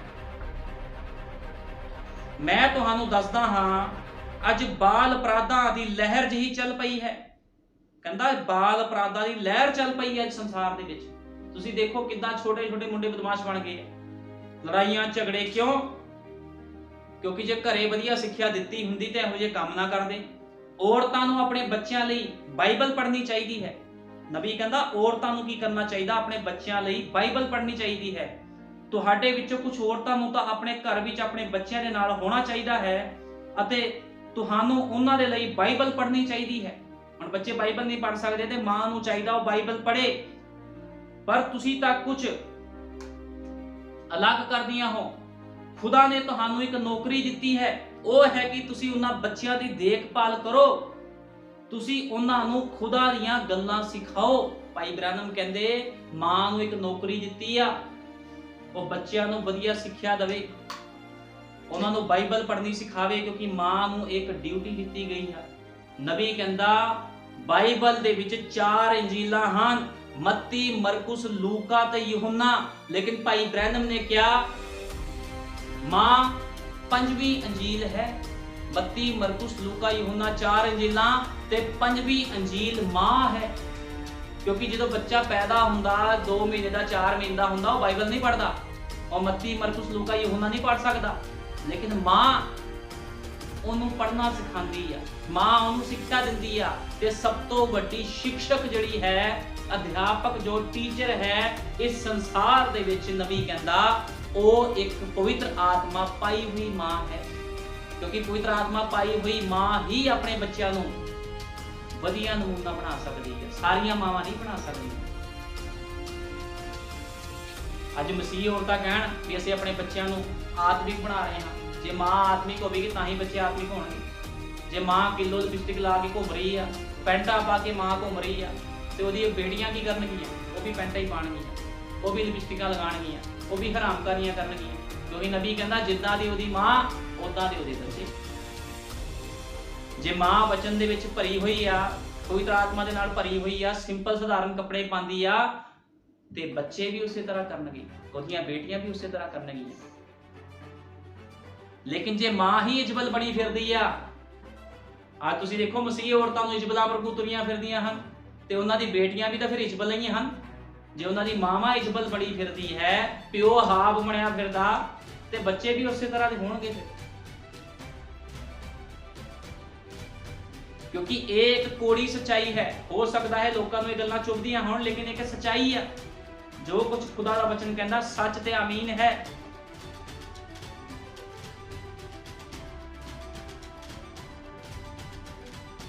ਨਬੀ ਕਹਿੰਦਾ ਹੋ ਸਕਦਾ ਹੈ ਕਿ ਤੁਸੀਂ ਜੀਵਨ ਵਿੱਚ ਕੋਈ ਵੱਡੇ ਵੱਡੇ ਕੰਮ ਨਾ ਕੀਤੇ ਹੋਣ, ਪਰ ਇਹੀ ਉਹ ਸਭ ਤੋਂ ਵੱਡਾ ਕੰਮ ਹੈ ਜੋ ਤੁਸੀਂ ਕੀਤਾ ਹੈ। ਤੁਸੀਂ ਆਪਣੇ ਬੱਚਿਆਂ ਦਾ ਸੁਧਾਰ ਕਰਦੇ ਹੋ, ਉਹਨਾਂ ਨੂੰ ਪ੍ਰਾਰਥਨਾ ਕਰਨੀ ਸਿਖਾਉਂਦੇ ਹੋ, ਖੁਦਾ ਦੇ ਵਚਨ ਵਿੱਚ ਰੱਖਦੇ ਹੋ। ਸਭ ਤੋਂ ਵੱਡਾ ਕੰਮ ਇਹੀ ਆ। ਜ਼ਰੂਰੀ ਨਹੀਂ ਕਿ ਤੁਸੀਂ ਦੁਨੀਆ 'ਚ ਕੋਈ ਵੱਡਾ ਕੰਮ ਨਾ ਕੀਤਾ ਹੋਵੇ। ਸਭ ਤੋਂ ਵੱਡਾ ਕੰਮ ਇਹੀ ਆ, ਤੁਹਾਡੇ ਬੱਚੇ ਆਤਮਿਕ ਬਣਨ।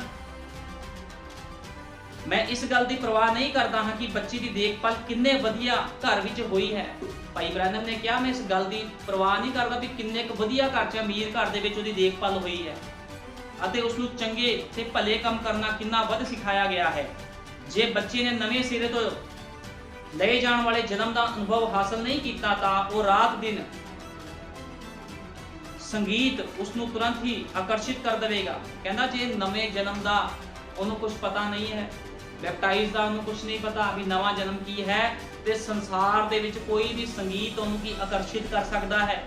ਜਿਵੇਂ ਇਹ ਉਸ ਨੂੰ ਸੁਣਦਾ ਹੈ, ਕਿਉਂਕਿ ਉਸ ਦੇ ਅੰਦਰ ਇੱਕ ਦੁਨਿਆਵੀ ਆਤਮਾ ਹੁੰਦੀ ਹੈ ਜੋ ਕਿ ਉਸ ਦੇ ਅੰਦਰ ਇੱਕ ਸੁਭਾਵਿਕ ਤੌਰ ਤੇ ਪੈਦਾ ਹੋ ਜਾਂਦੀ ਹੈ। ਅੱਜ ਸ਼ੈਤਾਨ ਦੀ ਤਾਕਤ ਇੰਨੀ ਜ਼ਿਆਦਾ ਜ਼ਬਰਦਸਤ ਹੈ। ਤੁਸੀਂ ਦੇਖੋ, ਜੇ ਬੱਚੇ ਨੂੰ ਤੁਸੀਂ ਇੱਕ ਆਤਮਿਕ ਲੈਵਲ ਤੱਕ ਨਹੀਂ ਲਿਜਾ ਰਹੇ, ਉਹਨੂੰ ਖੁਦਾ ਦਾ ਸਹੀ ਵਚਨ ਨਹੀਂ ਸਿਖਾ ਰਹੇ ਹੋ, ਤੇ ਉਹਨੂੰ ਸੰਸਾਰ ਦੀ ਚੀਜ਼ਾਂ ਆਕਰਸ਼ਿਤ ਕਰ ਸਕਦੀਆਂ। ਕਿਉਂਕਿ ਨਬੀ ਕਹਿੰਦਾ ਸ਼ੈਤਾਨ ਦੀ ਤਾਕਤ ਇੰਨੀ ਜ਼ਬਰਦਸਤ ਹੈ, ਉਹ ਛੋਟੇ ਬੱਚੇ ਦੀ ਉਸ ਆਤਮਾ ਨੂੰ ਤੁਰੰਤ ਹੀ ਪਕੜ ਲੈਂਦੀ ਹੈ। ਉਹ ਆਤਮਾ ਪਕੜ ਲੈਂਦੀ ਹੈ, ਫਿਰ ਸ਼ੈਤਾਨ ਦੀ ਜਿਹੜੀ ਆਤਮਾ ਹੁੰਦੀ ਆ ਉਹ ਪਕੜ ਲੈਂਦੀ ਹੈ ਬੱਚਿਆਂ ਨੂੰ, ਕਿਉਂਕਿ ਇੰਨੀ ਜ਼ਿਆਦਾ ਜ਼ਬਰਦਸਤ ਉਹਦੇ ਵਿੱਚ ਪਾਵਰ ਹੈ ਸ਼ੈਤਾਨ ਦੇ ਵਿੱਚ। ਕਿੱਦਾਂ ਉਹ ਲੋਕਾਂ ਨੂੰ ਆਕਰਸ਼ਿਤ ਕਰ ਲੈਂਦਾ ਆ ਮਿਊਜ਼ਿਕ ਦੇ ਦੁਆਰਾ, ਸੰਗੀਤ ਦੇ ਦੁਆਰਾ, ਹਾਲੀਵੁੱਡ ਬਾਲੀਵੁੱਡ ਗਾਣਿਆਂ ਦੇ ਦੁਆਰਾ। ਕਿੱਦਾਂ ਲੋਕ ਆਕਰਸ਼ਿਤ ਹੋ ਜਾਂਦੇ ਆ, ਖੁਦਾ ਦੇ ਵਚਨ ਨੂੰ ਭੁੱਲ ਜਾਂਦੇ ਆ। ਹੁਣ ਮੈਂ ਇਹ ਗੱਲ ਤੁਸਾਂ ਮਾਵਾਂ ਦੇ ਲਈ ਕਹਿ ਰਿਹਾ ਹਾਂ ਜੋ ਇਸ ਸਵੇਰ ਇੱਥੇ ਹਨ, ਜੋ ਕਿ ਅਸਲੀ ਸੱਚੀ ਮਾਂ ਹੈ।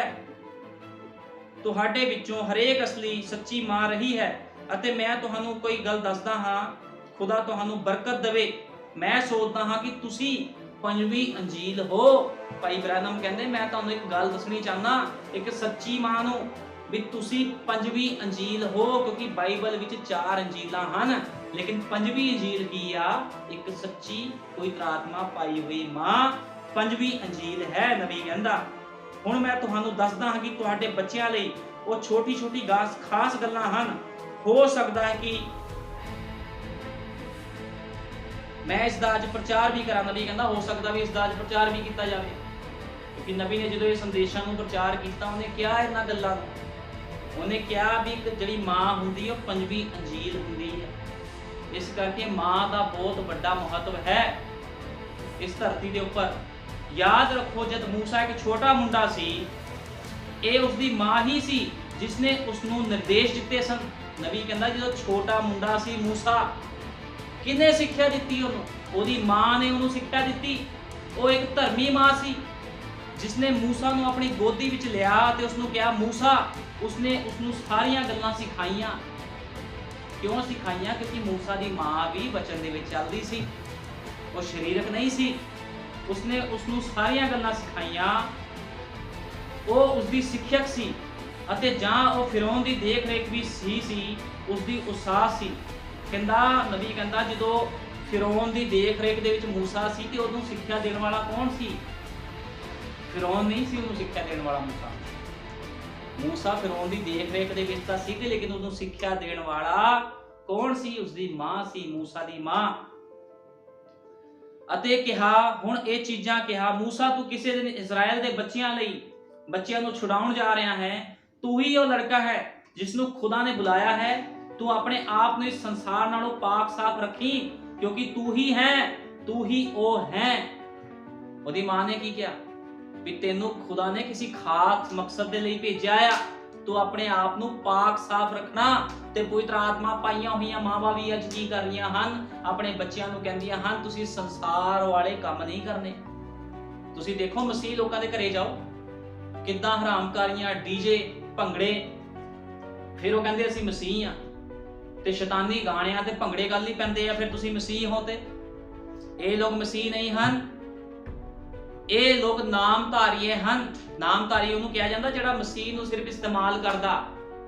ਅੱਜ ਲੋਕ ਕਹਿੰਦੇ ਨੇ ਅਸੀਂ ਪ੍ਰਭੂ ਨੂੰ ਪਿਆਰ ਕਰਦੇ, ਜੇ ਪ੍ਰਭੂ ਨੂੰ ਪਿਆਰ ਕਰਦੇ ਹੋ ਤੇ ਹੁਕਮਾਂ ਦੀ ਪਾਲਣਾ ਵੀ ਕਰੋ।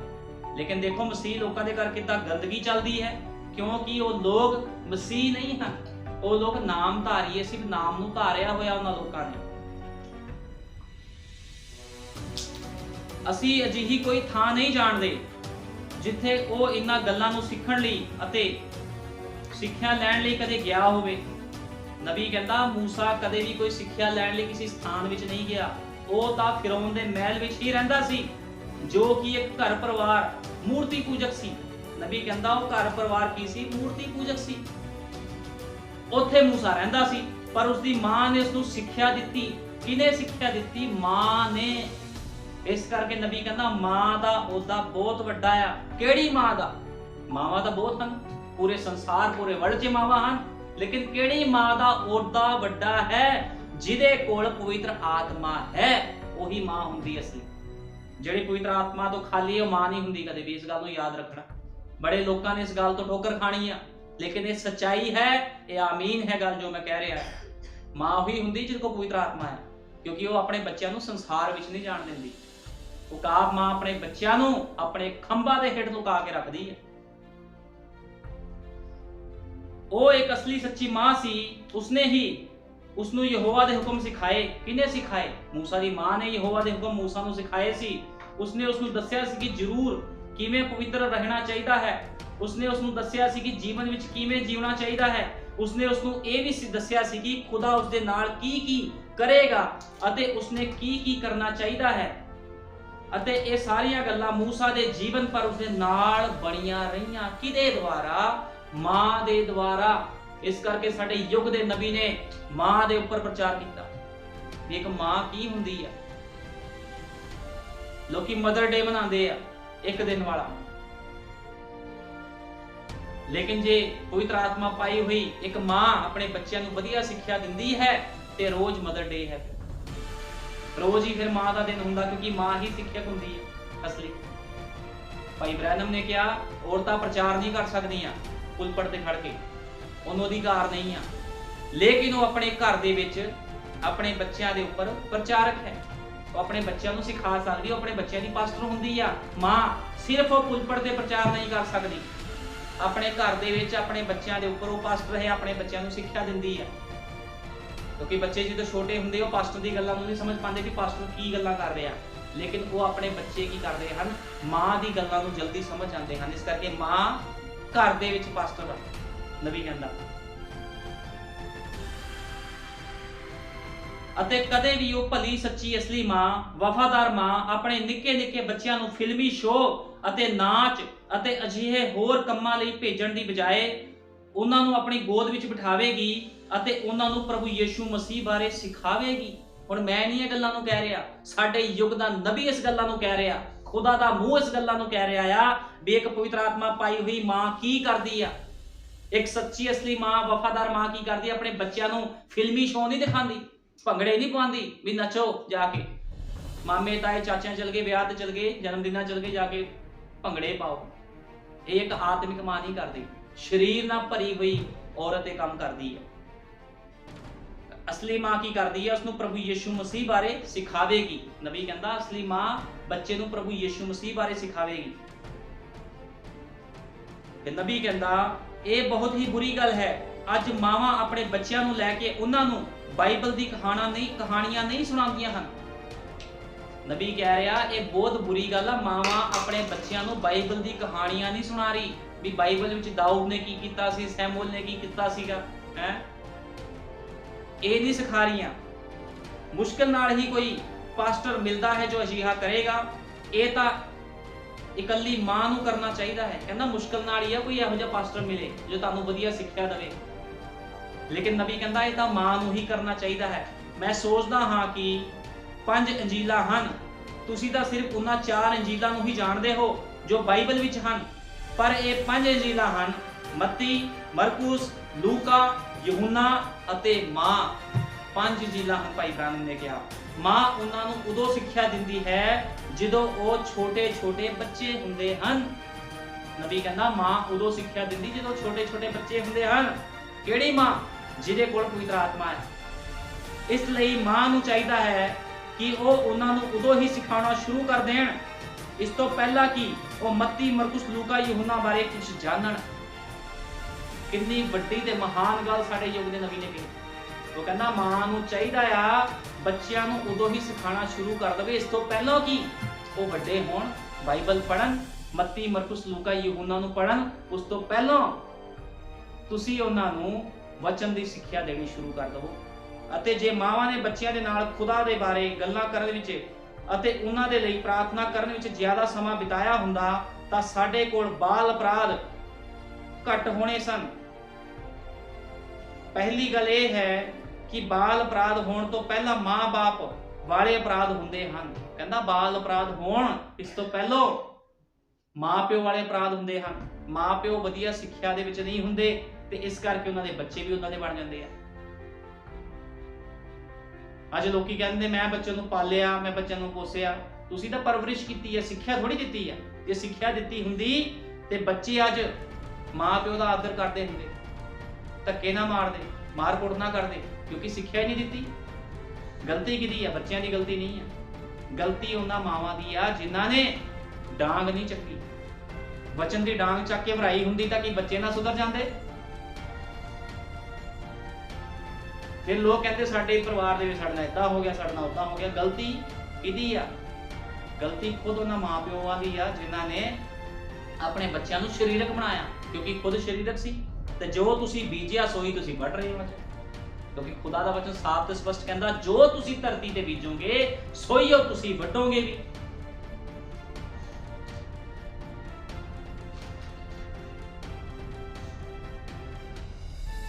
और नबी ने क्या टेलीविजन, मूवी, शो, गंदे भद्दे अश्लील प्रोग्राम टीवी ते दिखाए जाते हैं। नबी कहता टेलीविजन ते की दिखाया जाता? गंदे शो, भद्दे अश्लील प्रोग्राम दिखाए जाते हैं। तुसी देखो अज तुसी सीरियल देख लो कोई टीवी दे विच औरतां ने कपड़े नहीं पूरे पाए हुंदे ते बच्चे देख रहे हुंदे हैं अध नंगियां औरतां नूं, ते की प्रभाव उन्हां दे उपर आवेगा? ते की मां प्यो नूं रोकना नहीं चाहिए? ਅਤੇ ਉਹੀ ਉਹਨਾਂ ਦੇ ਲਈ ਨਮੂਨਾ ਬਣ ਜਾਂਦੇ ਹਨ। ਨਬੀ ਕਹਿੰਦਾ ਬੱਚਿਆਂ ਲਈ ਨਮੂਨਾ ਕੀ ਬਣ ਜਾਂਦਾ? ਉਹ ਜੋ ਦੇਖਦਾ ਫਿਰ ਉਹਦੇ ਰੱਟੀ ਜਾਂਦਾ ਨਾਮ, ਉਹਦਾ ਹੀ ਨਾਮ ਉਹਨੇ ਰੱਟੀ ਜਾਣਾ। ਅੱਜ ਅਸੀਂ ਆਪਣੇ ਛੋਟੇ ਛੋਟੇ ਬੱਚਿਆਂ ਤੇ ਨਿਗਾਹ ਲਗਾ ਕੇ ਰੱਖੀਏ, ਅਸੀਂ ਆਪਣੀ ਕੁੜੀਆਂ ਤੇ ਨਿਗਾਹ ਲਗਾ ਕੇ ਰੱਖੀਏ। ਸਕੂਲੋਂ ਬਾਹਰ ਆ ਰਹੇ ਉਹਨੇ ਛੋਟੇ ਬੱਚਿਆਂ ਵੱਲ ਵੇਖੋ, 6, 7, 8 ਸਾਲ ਦੇ ਵੀ ਨਹੀਂ ਹੁੰਦੇ ਹਨ ਅਤੇ ਸਿਗਰਟਾਂ ਫੂਕਣੀਆਂ ਸ਼ੁਰੂ ਕਰਦੇ ਹੁੰਦਾ। ਨਬੀ ਕਹਿੰਦਾ ਤੁਸੀਂ ਬੱਚਿਆਂ ਨੂੰ ਦੇਖੋ, 6, 7, 8 ਸਾਲ ਦੇ ਬੱਚੇ ਸਕੂਲ ਤੋਂ ਬਾਹਰ ਆ ਕੇ ਸਿਗਰਟਾਂ ਫੂਕਦੇ ਆ, ਕਈ ਬੀਅਰ ਪੀਂਦੇ ਆ। ਕਿਉਂ? ਸਿੱਖਿਆ ਨਹੀਂ ਦਿੱਤੀ ਵਧੀਆ, ਇਸ ਕਰਕੇ ਕੰਮ ਹੁੰਦੇ ਹਨ। ਲੇਕਿਨ ਨਬੀ ਕਹਿੰਦਾ ਪ੍ਰਾਰਥਨਾ ਬੱਚਿਆਂ ਵਿੱਚੋਂ ਸ਼ੈਤਾਨ ਨੂੰ ਬਾਹਰ ਕੱਢ ਦਿੰਦੀ ਆ। ਇੱਕ ਮਾਂ ਦੀ ਪ੍ਰਾਰਥਨਾ ਕੀ ਕਰਦੀ ਆ? ਸ਼ੈਤਾਨ ਨੂੰ ਬੱਚਿਆਂ ਵਿੱਚੋਂ ਬਾਹਰ ਕੱਢ ਦਿੰਦੀ ਆ। ਇੱਕ ਮਾਂ ਜਦੋਂ ਆਤਮਿਕ ਹੋਵੇ, ਪ੍ਰਾਰਥਨਾ ਕਰਨ ਵਾਲੀ ਹੋਵੇ,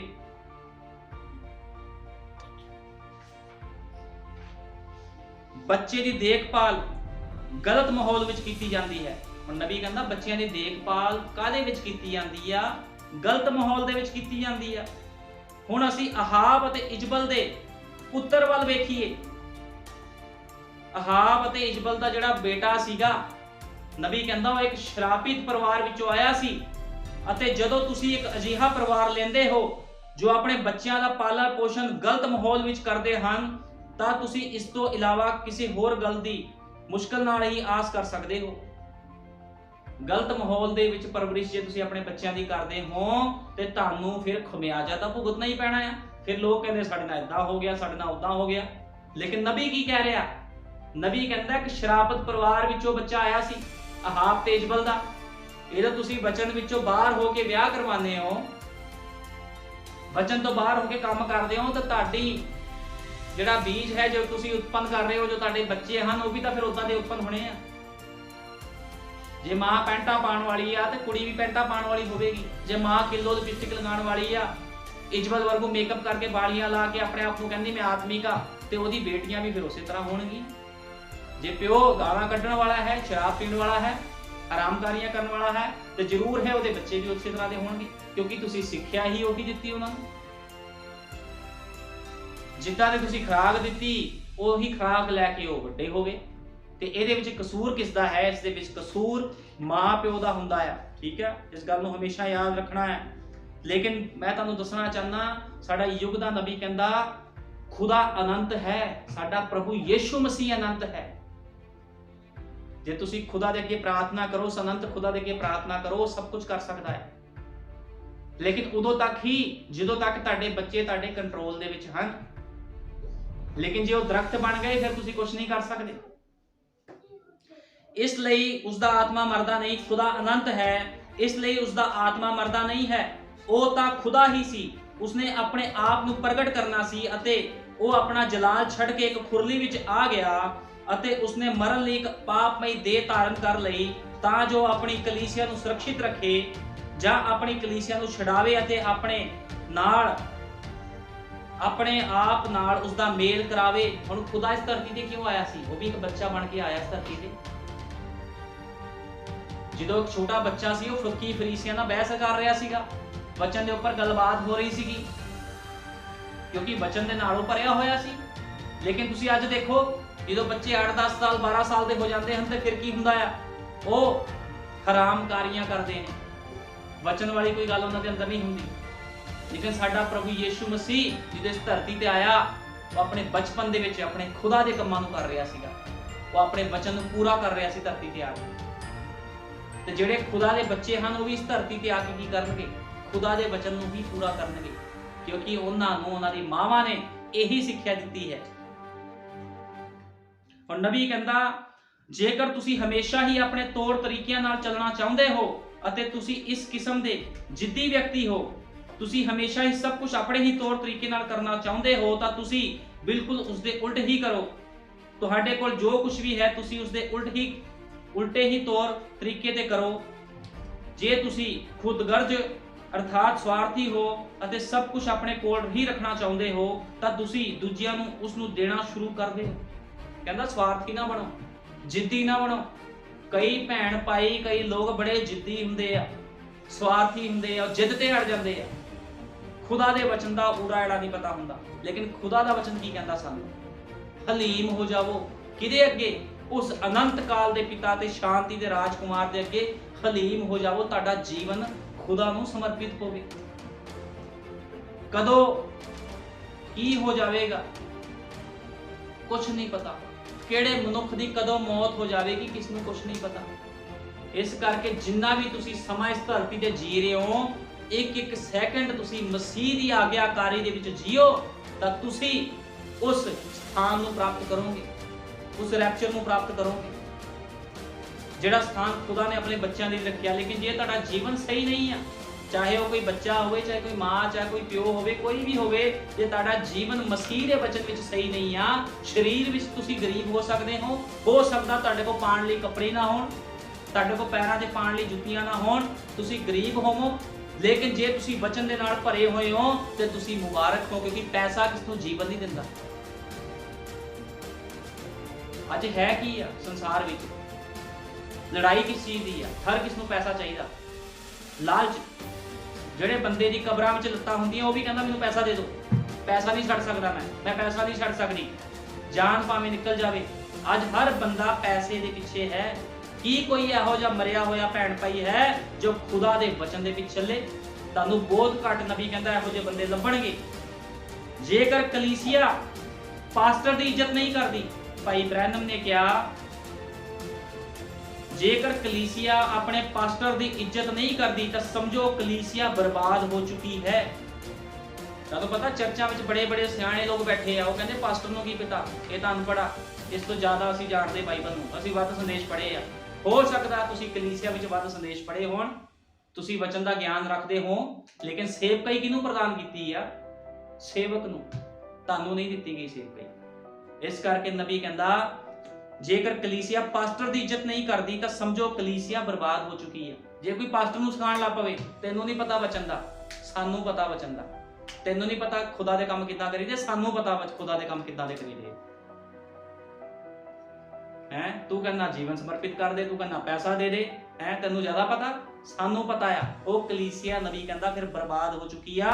ਜੋ ਤੁਸੀਂ ਆਪਣੇ ਪਾਸਟਰ ਦੀ ਇੱਜ਼ਤ ਨਹੀਂ ਕਰਦੇ ਤਾਂ ਤੁਸੀਂ ਸਮਝੋ ਉਹ ਕਲੀਸਿਆ ਬਰਬਾਦ ਹੋ ਚੁੱਕੀ ਹੈ। ਅਤੇ ਜੇਕਰ ਕਿਸੇ ਦੇਸ਼ ਵਿੱਚ ਆਪਣੇ ਸਰਵ ਉੱਚ ਅਦਾਲਤ ਸੁਪਰੀਮ ਕੋਰਟ ਅਤੇ ਉਸਦੇ ਫੈਸਲਿਆਂ ਦੀ ਇੱਜ਼ਤ ਨਹੀਂ ਕਰਦਾ, ਕਹਿੰਦਾ ਕੋਈ ਦੇਸ਼ ਸੁਪਰੀਮ ਕੋਰਟ ਦੀ ਇੱਜ਼ਤ ਨਹੀਂ ਕਰਦਾ, ਮੰਨ ਲਓ ਦੇਸ਼ਾਂ ਵਿੱਚ ਕੋਰਟ ਨੇ, ਸੁਪਰੀਮ ਕੋਰਟ ਆ, ਜੋ ਤੁਹਾਨੂੰ ਪਤਾ ਨਿਰਦੇਸ਼ ਨਿਕਲਦੇ ਉਹ ਮੁੱਖ ਮੰਤਰੀ ਨੂੰ ਵੀ ਮੰਨਣੇ ਪੈਂਦੇ। ਫਿਰ ਇਸੇ ਤਰ੍ਹਾਂ ਇੱਕ ਸੇਵਕ ਹੁੰਦਾ, ਜੋ ਸੇਵਕ ਕਹਿ ਦਵੇ ਜੇ ਤੁਸੀਂ ਉਹਦੇ ਉਲਟ ਕੰਮ ਕਰਦੇ ਹੋ ਤੇ ਫਿਰ ਤੁਸੀਂ ਸਜ਼ਾ ਦੇ ਹੇਠ ਆ ਜਾਂਦੇ ਹੋ। ਇੱਜ਼ਤ ਨਹੀਂ ਕਰਦਾ ਉਹ ਦੇਸ਼ ਬਰਬਾਦ ਹੋ ਜਾਵੇਗਾ। ਇਹ ਬਿਲਕੁਲ ਠੀਕ ਹੈ, ਸਾਨੂੰ ਉਹਨਾਂ ਚੀਜ਼ਾਂ ਦੀ ਇੱਜ਼ਤ ਕਰਨੀ ਚਾਹੀਦੀ ਹੈ ਕਿਉਂਕਿ ਉਹ ਵੱਡੇ ਸਵਾਮੀ ਹਨ, ਸਮਝੇ, ਪਰ ਆਰੰਭ ਵਿੱਚ ਅਜਿਹਾ ਨਹੀਂ ਸੀ। ਇਹ ਬਿਲਕੁਲ ਸੱਚ ਹੈ। ਅੱਜ ਲੋਕ ਇੱਜ਼ਤ ਨਹੀਂ ਕਰਦੇ, ਸੇਵਕਾਂ ਦੀ ਇੱਜ਼ਤ ਨਹੀਂ ਕਰਦੇ, ਪਾਸਟਰਾਂ ਦੀ ਇੱਜ਼ਤ ਨਹੀਂ ਕਰਦੇ, ਕਿਉਂਕਿ ਲੋਕਾਂ ਦੇ ਅੰਦਰ ਉਹ ਗੱਲਾਂ ਹੀ ਨਹੀਂ ਰਹੀਆਂ। ਉਹ ਪਾਸਟਰ ਨੂੰ ਸਿਖਾਉਣ ਲੱਗ ਪੈਂਦੇ ਆ। ਲੇਕਿਨ ਸਾਡੇ ਯੁੱਗ ਦਾ ਨਬੀ ਕਹਿੰਦਾ ਤੁਹਾਨੂੰ ਆਪਣੇ ਪਾਸਟਰ ਦੀ ਇੱਜ਼ਤ ਕਰਨੀ ਚਾਹੀਦੀ ਹੈ ਕਿਉਂਕਿ ਨਬੀ ਦਾ ਕਹਿਣ ਦਾ ਮਤਲਬ ਆ ਕਿਉਂਕਿ ਉਹ ਵੱਡੇ ਸਵਾਮੀ ਹਨ। ਜਿੱਦਾਂ ਅਦਾਲਤਾਂ ਦੇ ਵਿੱਚ ਇੱਕ ਜੱਜ ਬੈਠਾ ਹੁੰਦਾ ਆ, ਉਹ ਜੋ ਫੈਸਲਾ ਕਰਦਾ ਸਭ ਨੂੰ ਮੰਨਣਾ ਪੈਂਦਾ, ਕੋਈ ਵੀ ਉਹਦੇ ਫੈਸਲੇ ਦੇ ਖਿਲਾਫ ਨਹੀਂ ਜਾਂਦਾ। ਇਸੇ ਤਰ੍ਹਾਂ ਇੱਕ ਚਰਚ ਵਿੱਚ ਇੱਕ ਪਾਸਟਰ ਹੁੰਦਾ ਜੋ ਤੁਹਾਨੂੰ ਕਹਿੰਦਾ ਤੁਹਾਨੂੰ ਕਰਨਾ ਚਾਹੀਦਾ। ਜੇ ਤੁਸੀਂ ਆਗਿਆਕਾਰੀ ਨਹੀਂ ਕਰਦੇ, ਤੁਸੀਂ ਉਹਨੂੰ ਸਿਖਾਉਣ ਲੱਗ ਪੈਂਦੇ ਹੋ ਤੇ ਤੁਸੀਂ ਫਿਰ ਭਟਕੇ ਹੋਏ ਹੋ। ਇਹੋ ਜਿਹੇ ਲੋਕਾਂ ਨੂੰ ਖੁਦਾ ਪਸੰਦ ਨਹੀਂ ਕਰਦਾ। ਇਸ ਕਰਕੇ ਇੱਕ ਮਾਂ ਦਾ ਬਹੁਤ ਵੱਡਾ ਮਹੱਤਵ ਹੁੰਦਾ ਹੈ। ਇੱਕ ਮਾਂ ਆਪਣੇ ਬੱਚਿਆਂ ਨੂੰ ਪਾਸਟਰ ਦੀ ਇੱਜ਼ਤ ਕਰਨੀ ਸਿਖਾਉਂਦੀ ਹੈ। ਜੇ ਮਾਂ ਪਿਓ ਪਾਸਟਰ ਦੀ ਇੱਜ਼ਤ ਕਰਨ ਵਾਲੇ ਨਹੀਂ ਹੋਣਗੇ ਤੇ ਬੱਚੇ ਕਿੱਦਾਂ ਇੱਜ਼ਤ ਕਰਨਗੇ ਪਾਸਟਰ? ਕਿਉਂਕਿ ਪਾਸਟਰ ਆਪਣੇ ਵੱਲੋਂ ਨਹੀਂ ਬੋਲਦਾ। ਜੇ ਕੋਈ ਪਵਿੱਤਰ ਆਤਮਾ ਦੇ ਨਾਲ ਭਰਿਆ ਹੋਇਆ ਸੇਵਕ ਹੈ, ਜੋ ਕੁਝ ਉਹ ਬੋਲਦਾ ਆ ਉਹ ਖੁਦਾ ਦੇ ਦੁਆਰਾ ਬੋਲਦਾ ਆ, ਖੁਦਾ ਤੋਂ ਬੁਲਵਾਉਂਦਾ ਆ। ਤੇ ਜੇ ਤੁਸੀਂ ਇੱਕ ਸੇਵਕ ਦੀ ਗੱਲ ਨੂੰ ਅਣਸੁਣਾ ਕਰਦੇ ਹੋ, ਉਹਦੀ ਗੱਲਾਂ ਨੂੰ ਨਹੀਂ ਮੰਨਦੇ, ਜੇ ਉਹ ਤੁਹਾਨੂੰ ਕਹਿੰਦਾ ਸੰਸਾਰ ਤੋਂ ਬਾਹਰ ਆ ਜਾਓ, ਖੁਦਾ ਦੇ ਕੰਮਾਂ ਵਿੱਚ ਅੱਗੇ ਵਧੋ, ਜੇ ਤੁਸੀਂ ਉਹਦੀ ਗੱਲਾਂ ਨੂੰ ਨਹੀਂ ਮੰਨਦੇ, ਤੁਸੀਂ ਖੁਦਾ ਦੀ ਗੱਲਾਂ ਨੂੰ ਰੋਕਦੇ ਹੋ, ਫਿਰ ਤੁਸੀਂ ਖੁਦਾ ਦੇ ਨਾਲ ਟੱਕਰ ਲੈਂਦੇ ਹੋ। ਤੇ ਜਿਹੜਾ ਮਨੁੱਖ ਖੁਦਾ ਦੇ ਨਾਲ ਟੱਕਰ ਲਵੇਗਾ ਜ਼ਰੂਰ ਹੈ ਉਹ ਮਾਰਿਆ ਜਾਵੇ, ਕਿਉਂਕਿ ਜਿਨ੍ਹਾਂ ਨੇ ਖੁਦਾ ਦੇ ਨਾਲ ਟੱਕਰ ਲਈ ਉਹ ਸਭ ਮਾਰੇ ਗਏ।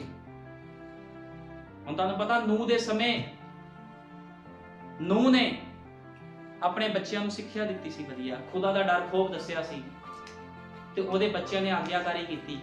ਉਹਨੇ ਕਿਹਾ ਤੂਫਾਨ ਆਉਣ ਵਾਲਾ ਆ, ਵਰਖਾ ਆਉਣ ਵਾਲੀ ਆ, ਕਿਸ਼ਤੀ ਵਿੱਚ ਚਲੋ ਮੇਰੇ ਨਾਲ ਕੰਮ ਕਰਵਾਓ। ਉਹਦੇ ਬੱਚਿਆਂ ਨੇ ਉਹਦੇ ਨਾਲ ਮਦਦ ਕਰਵਾਈ ਉਸ ਸੇਵਕਾਈ ਦੇ ਕੰਮਾਂ ਦੇ ਵਿੱਚ। ਉਹਦੀ ਪਤਨੀ ਨੇ ਮਦਦ ਕਰਵਾਈ। ਅੱਜ ਲੋਕਾਂ ਨੂੰ ਕਹੋ ਖੁਦਾ ਦੇ ਕੰਮ ਕਰਨੇ ਆ, ਚਰਚ ਦਾ ਕੋਈ ਕੰਮ ਕਰਨਾ, ਉਹ ਜਾ ਇਹ ਤਾਂ ਲਾਲਚੀ ਹੈ, ਇਹ ਪਾਸਟਰ ਹੀ ਲਾਲਚੀ ਹੈ। ਜੇ ਤੁਹਾਨੂੰ ਆਪਣੇ ਪਾਸਟਰ ਦੇ ਜੀਵਨ ਬਾਰੇ ਨਹੀਂ ਪਤਾ ਹਲੇ ਤੱਕ ਵੀ ਉਹ ਕਿੱਦਾਂ ਦਾ ਜੀਵਨ ਬਤੀਤ ਕਰ ਰਿਹਾ ਆ, ਫਿਰ ਤੁਹਾਨੂੰ ਕੁਝ ਵੀ ਵਚਨ ਦਾ ਉਡਾੜਾ ਨਹੀਂ ਪਤਾ ਲੱਗਣਾ। ਜੇ ਤੁਸੀਂ ਆਪਣੇ ਸੇਵਕ ਨੂੰ ਲਾਲਚੀ ਕਹਿੰਦੇ ਹੋ ਜਾਂ ਤੁਸੀਂ ਕਹਿ ਦਿੰਦੇ ਹੋ ਵੀ ਇਹ ਤਾਂ ਐਵੇਂ ਲੱਗਾ ਹੋਇਆ ਵਿਹਲਾ ਆ, ਇਹਨੂੰ ਕੀ ਪਤਾ ਰੱਬ ਦੇ ਕੰਮਾਂ ਦਾ, ਤੁਹਾਨੂੰ ਫਿਰ ਜ਼ਿਆਦਾ ਪਤਾ ਹੈ। ਨੂਹ ਨੂੰ ਜੋ ਖੁਦਾ ਨੇ ਕਿਹਾ ਸੀ ਨੂਹ ਨੇ ਉਹ ਕੀਤਾ, ਉਹਦੇ ਬੱਚਿਆਂ ਨੇ ਆਗਿਆਕਾਰੀ ਕੀਤੀ, ਉਹਦੀ ਪਤਨੀ ਨੇ ਆਗਿਆਕਾਰੀ ਕੀਤੀ ਤੇ ਖੁਦਾ ਨੇ ਉਹਨਾਂ ਨੂੰ ਜੀਵਨ ਬਖਸ਼ਿਆ। ਜੇ ਤੁਸੀਂ ਆਗਿਆਕਾਰੀ ਕਰੋਗੇ ਤੇ ਖੁਦਾ ਤੁਹਾਨੂੰ ਜੀਵਨ ਬਖਸ਼ੇਗਾ। ਇਸ ਕਰਕੇ ਨਬੀ ਕਹਿੰਦਾ ਆਪਣੇ ਸੇਵਕ ਦਾ ਆਦਰ ਕਰੋ, ਆਪਣੇ ਪਾਸਟਰ ਦਾ ਆਦਰ ਕਰੋ। ਜੇ ਤੁਸੀਂ ਆਪਣੇ ਪਾਸਟਰ ਦਾ ਆਦਰ ਨਹੀਂ ਕਰਦੇ ਤੇ ਤੁਸੀਂ ਭਟਕੇ ਹੋਏ ਹੋ, ਤੇ ਤੁਹਾਨੂੰ ਕੁਝ ਵੀ ਨਹੀਂ ਪਤਾ। ਹੁਣ ਨਬੀ ਕਹਿੰਦਾ ਕੀ ਤੁਸੀਂ ਕਲਪਨਾ ਕਰ ਸਕਦੇ ਹੋ ਕਿ ਯਹੋਵਾ ਇੱਕ ਛੋਟੇ ਜਿਹੇ ਬੱਚੇ ਦੇ ਰੂਪ ਵਿੱਚ ਇੱਕ ਖੁਰਲੀ ਵਿੱਚ ਰੂੜੀ ਵਾਲੇ ਤਬੇਲੇ ਵਿੱਚ ਸੀ? ਕੀ ਤੁਸੀਂ ਇਸ ਗੱਲ ਦੀ ਕਲਪਨਾ ਕਰ ਸਕਦੇ ਹੋ? ਕੀ ਤੁਸੀਂ ਕਲਪਨਾ ਕਰ ਸਕਦੇ ਹੋ ਇੱਕ ਛੋਟਾ ਯਹੋਵਾ ਬੱਚੇ ਵਾਂਗੂ ਖੇਡ ਰਿਹਾ ਸੀ? ਅਨੰਤ ਕਾਲ ਦਾ ਪਿਤਾ, ਸ਼ਾਂਤੀ ਦਾ ਰਾਜਕੁਮਾਰ ਖੁਰਲੀ ਵਿੱਚ ਆ ਗਿਆ ਇੱਕ ਬੱਚਾ ਬਣ ਕੇ। ਇਹ ਇੱਕ ਨਮੂਨਾ ਹੈ। ਤੁਸੀਂ ਇਸ ਬਾਰੇ ਕਿਸ਼ੋਰ ਵਜੋਂ ਕਲਪਨਾ ਕਰ ਸਕਦੇ ਹੋ ਕਿ ਤੁਸੀਂ ਕਲਪਨਾ ਕਰ ਸਕਦੇ ਹੋ ਕਿ ਉਹ ਤਰਖਾਣ ਦੀ ਦੁਕਾਨ ਵਿੱਚ ਕੰਮ ਕਰ ਰਿਹਾ ਸੀ? ਕੀ ਤੁਸੀਂ ਕਲਪਨਾ ਕਰ ਸਕਦੇ ਹੋ ਕਿ ਖੁਦਾ ਪ੍ਰਤੀ ਇੰਨਾ ਆਗਿਆਕਾਰੀ ਸੀ ਕਿ ਸਲੀਬ ਤੇ ਮਰ ਗਿਆ? ਤਾਂ ਜੋ ਆਪਣੀ ਡਿੱਗੀ ਹੋਈ ਸ੍ਰਿਸ਼ਟੀ ਰਚਨਾ ਨੂੰ ਛੁਡਾ ਲਵੇ। ਇਹੋ ਖੁਦਾ ਦਾ ਪ੍ਰੇਮ, ਕਹਿੰਦਾ ਇਹੋ ਜਿਹਾ ਪ੍ਰੇਮ ਖੁਦਾ ਦਾ ਹੈ ਅਤੇ ਉਸ ਨੂੰ ਤਾਂ ਮਰਨ ਦੇ ਲਈ ਅਤੇ ਮੌਤ ਦਾ ਡੰਗ ਲੈਣ ਲਈ ਉਸ ਤਰ੍ਹਾਂ ਦਾ ਬਣਨਾ ਹੀ ਪੈਣਾ ਸੀ। ਖੁਦਾ ਸਾਡੇ ਨਾਲ ਇੰਨਾ ਪ੍ਰੇਮ ਕਰਦਾ ਸੀ, ਉਹਨੇ ਆਪਣਾ ਸਿੰਘਾਸਨ ਛੱਡ ਦਿੱਤਾ, ਧਰਤੀ ਤੇ ਆ ਗਿਆ। ਇੱਥੇ ਲੋਕ ਰਿਸ਼ਤੇਦਾਰੀਆਂ ਹੀ ਨਹੀਂ ਛੱਡਦੇ, ਜਾਨ ਭਾਵੇਂ ਨਿਕਲ ਜਾਵੇ ਜਦੋਂ ਮਰਜੀ। ਲੇਕਿਨ ਮੈਂ ਤੁਹਾਨੂੰ ਦੱਸਣਾ ਚਾਹੁੰਦਾ ਮੇਰੇ ਭੈਣ ਭਾਈਓ ਜੀਜੋ, ਜੇ ਤੁਸੀਂ ਖੁਦਾ ਦੇ ਨਾਲ ਸਮਰਪਿਤ ਜੀਵਨ ਜੀ ਰਹੇ ਹੋ, ਆਗਿਆਕਾਰੀ ਵਾਲਾ ਜੀਵਨ ਜੀ ਰਹੇ ਹੋ, ਤੁਸੀਂ ਖੁਦਾ ਦੇ ਕੰਮਾਂ ਨੂੰ ਪਹਿਲ ਦੇ ਰਹੇ ਹੋ, ਤੇ ਤੁਸੀਂ ਮੁਬਾਰਕ ਹੋ। ਜੇ ਤੁਹਾਡੇ ਅੰਦਰ ਕੋਈ ਲਾਲਚ ਆ, ਸੰਸਾਰ ਵਿੱਚ ਰਹਿਣ ਦਾ ਲਾਲਚ ਆ, ਸੰਸਾਰ ਦੀਆਂ ਅਭਿਲਾਸ਼ਾਵਾਂ ਤੁਹਾਡੇ ਅੰਦਰ ਹਨ, ਪੈਸੇ ਦਾ ਲਾਲਚ ਜੇ ਤੁਹਾਡੇ ਅੰਦਰ ਹੈ, ਤੁਸੀਂ ਕੁਝ ਵੀ ਪ੍ਰਾਪਤ ਨਹੀਂ ਕਰੋਗੇ ਖੁਦਾ ਤੋਂ, ਕਿਉਂਕਿ ਖੁਦਾ ਦਾ ਵਚਨ ਦੱਸਦਾ ਹੈ ਲਾਂਤ ਹੈ ਇਹੋ ਜਿਹੀ ਚੀਜ਼ਾਂ ਤੇ। ਜੇ ਤੁਸੀਂ ਖੁਦਾ ਦੇ ਵਚਨ ਨੂੰ ਪਿੱਛੇ ਰੱਖ ਕੇ ਸੰਸਾਰ ਨੂੰ ਪਹਿਲ ਦਿੰਦੇ ਹੋ, ਕੀ ਫਾਇਦਾ ਫਿਰ ਇਹੋ ਜਿਹੀ ਚੀਜ਼ਾਂ ਦਾ, ਇਹੋ ਜਿਹੇ ਪੈਸੇ ਦਾ, ਇਹੋ ਜਿਹੀ ਧਨ ਦੌਲਤ, ਇਹੋ ਜਿਹੇ ਵੱਡੇ ਘਰਾਂ ਦਾ ਤੁਹਾਨੂੰ ਕੀ ਲਾਭ, ਜਿਹਦੇ ਵਿੱਚ ਤੁਹਾਨੂੰ ਕੋਈ ਜੀਵਨ ਨਹੀਂ ਮਿਲਣਾ। ਜੀਵਨ ਸਿਰਫ ਤੁਹਾਨੂੰ ਆਗਿਆਕਾਰੀ ਵਿੱਚ ਮਿਲੇਗਾ ਜੇ ਤੁਸੀਂ ਆਪਣੇ ਸੇਵਕ ਦੀ ਆਗਿਆਕਾਰੀ ਕਰਦੇ ਹੋ, ਵਚਨ ਦੇ ਕੰਮਾਂ ਨੂੰ ਕਰਦੇ ਹੋ, ਵਚਨ ਦੇ ਕੰਮਾਂ ਨੂੰ, ਚਰਚ ਦੇ ਕੰਮਾਂ ਨੂੰ ਤੁਸੀਂ ਵਧਾਉਂਦੇ ਹੋ, ਤੇ ਜ਼ਰੂਰ ਹੈ ਤੁਹਾਨੂੰ ਜੀਵਨ ਮਿਲਿਆ ਜਾਵੇ, ਤੁਹਾਨੂੰ ਜੀਵਨ ਦਿੱਤਾ ਜਾਵੇ ਖੁਦਾ ਵੱਲੋਂ, ਕਿਉਂਕਿ ਤੁਸੀਂ ਖੁਦਾ ਦੇ ਕੰਮ ਕਰਦੇ ਹੋ ਬਿਨਾਂ ਕਿਸੇ ਸਵਾਰਥ ਤੋਂ, ਬਿਨਾਂ ਕਿਸੇ ਲਾਲਚ ਤੋਂ। ਪ੍ਰਭੂ ਯਿਸੂ ਮਸੀਹ ਤੁਹਾਨੂੰ ਸਾਰਿਆਂ ਨੂੰ ਬਰਕਤ ਦੇਵੇ। ਆਓ ਪ੍ਰਾਰਥਨਾ ਕਰਦੇ ਹਾਂ। ਹਾਲੇਲੂਇਆ, ਧੰਨਵਾਦ ਪਿਆਰੇ ਪ੍ਰਭੂ ਯਿਸੂ ਮਸੀਹ, ਤੇਰਾ ਧੰਨਵਾਦ ਕਰਦਾ। ਸੱਚਮੁੱਚ ਮੇਰੇ ਮਹਾਨ ਪਿਤਾ, तेरे नबी ने प्रभु जी जो भी संदेश प्रचार किए सी खुदावंदा, उसने तेरा धन्यवाद करदा प्रभु जी।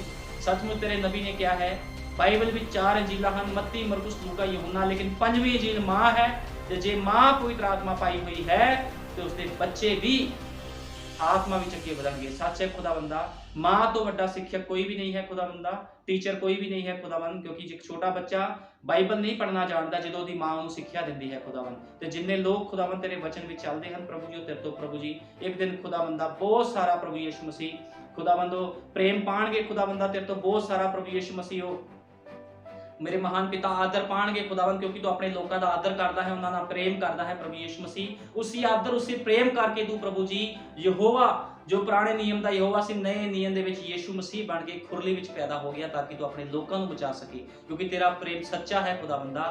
तेरा प्रेम प्रभु यीशु मसीह अनंत है खुदावंदा प्रभु जी, क्योंकि तू अनंत काल का पिता ते शांति का राजकुमार है। तेरे युग के नबी ने क्या है खुदावंदा, तुसी अपने सेवक की रिस्पैक्ट करो। सचमुच खुदावंदा तेरे लोग ही सेवकों की रिस्पैक्ट कर सकते हैं, लेकिन खुदावंद जिहड़े लोग वचन तो भटके हैं वो कदे भी तेरे सेवक का आदर नहीं करते, क्योंकि सेवक खुदावंद तेरा मुंह हुंदा है, नबी तेरा मुंह हुंदा है खुदावंदा। तो अपने सेवकों को प्रभु जी अपने कामां लई इस्तेमाल करता है प्रभु जी, तेरा धन्नवाद करदा। जो भी यह संदेश तू दिता है इसलिए तेरा धन्नवाद करदा। जिन्हें लोगों ने जिन्हें भैन भाइयों ने संदेश को सुनिया प्रभु यीशु मसीह अपने जीवन में सुधार करन खुदावंदा, संसार तो बाहर आन खुदावंदा, तेरे कम्मां विच अगे वध जाण खुदावंद प्रभु जी। मैं सबना लई प्रार्थना करदा हां खुदावंदा, जो शैतान ने उन्हां दे मनां नूं उन्हां दे दिमागां नूं फड़िया होया है खुदावंदा, प्रभु यीशु मसीह तेरे कम्मां नूं रोकदा है खुदावंद करन तो प्रभु यीशु मसीह सारे बंधन लोगों के अंदर टुट जाण प्रभु जी, क्योंकि मेरे महान पिता समा नहीं है खुदावंद, तू बहुत जल्दी अपनी दुल्हन नूं लैण आ रहा है, लेकिन तू क्या जद तक मैं नहीं आंदा तुसी मेरे कम्मां नूं करी जाना है। तो सचमुच प्रभु जी तेरे कम्मां नूं करन दे लई खुदावंदा बहुत सारियां चीज़ां दी लोड़ है प्रभु जी, सारियां लोड़ां नूं जरूरतां नूं प्रभु जी, चर्च दी लोड़ां जरूरतां नूं पूरीआं कर प्रभु यीशु मसीह, लोकां नूं समझ और बुद्ध दे खुदावंद, ताकि लोग तेरे वचन दे विच प्रभु जी तेरे कम्मां विच अगे वधण। सारा आदर जलाल महिमा प्रभु यीशु मसीह दे सामर्थ नाम दे। आमीन।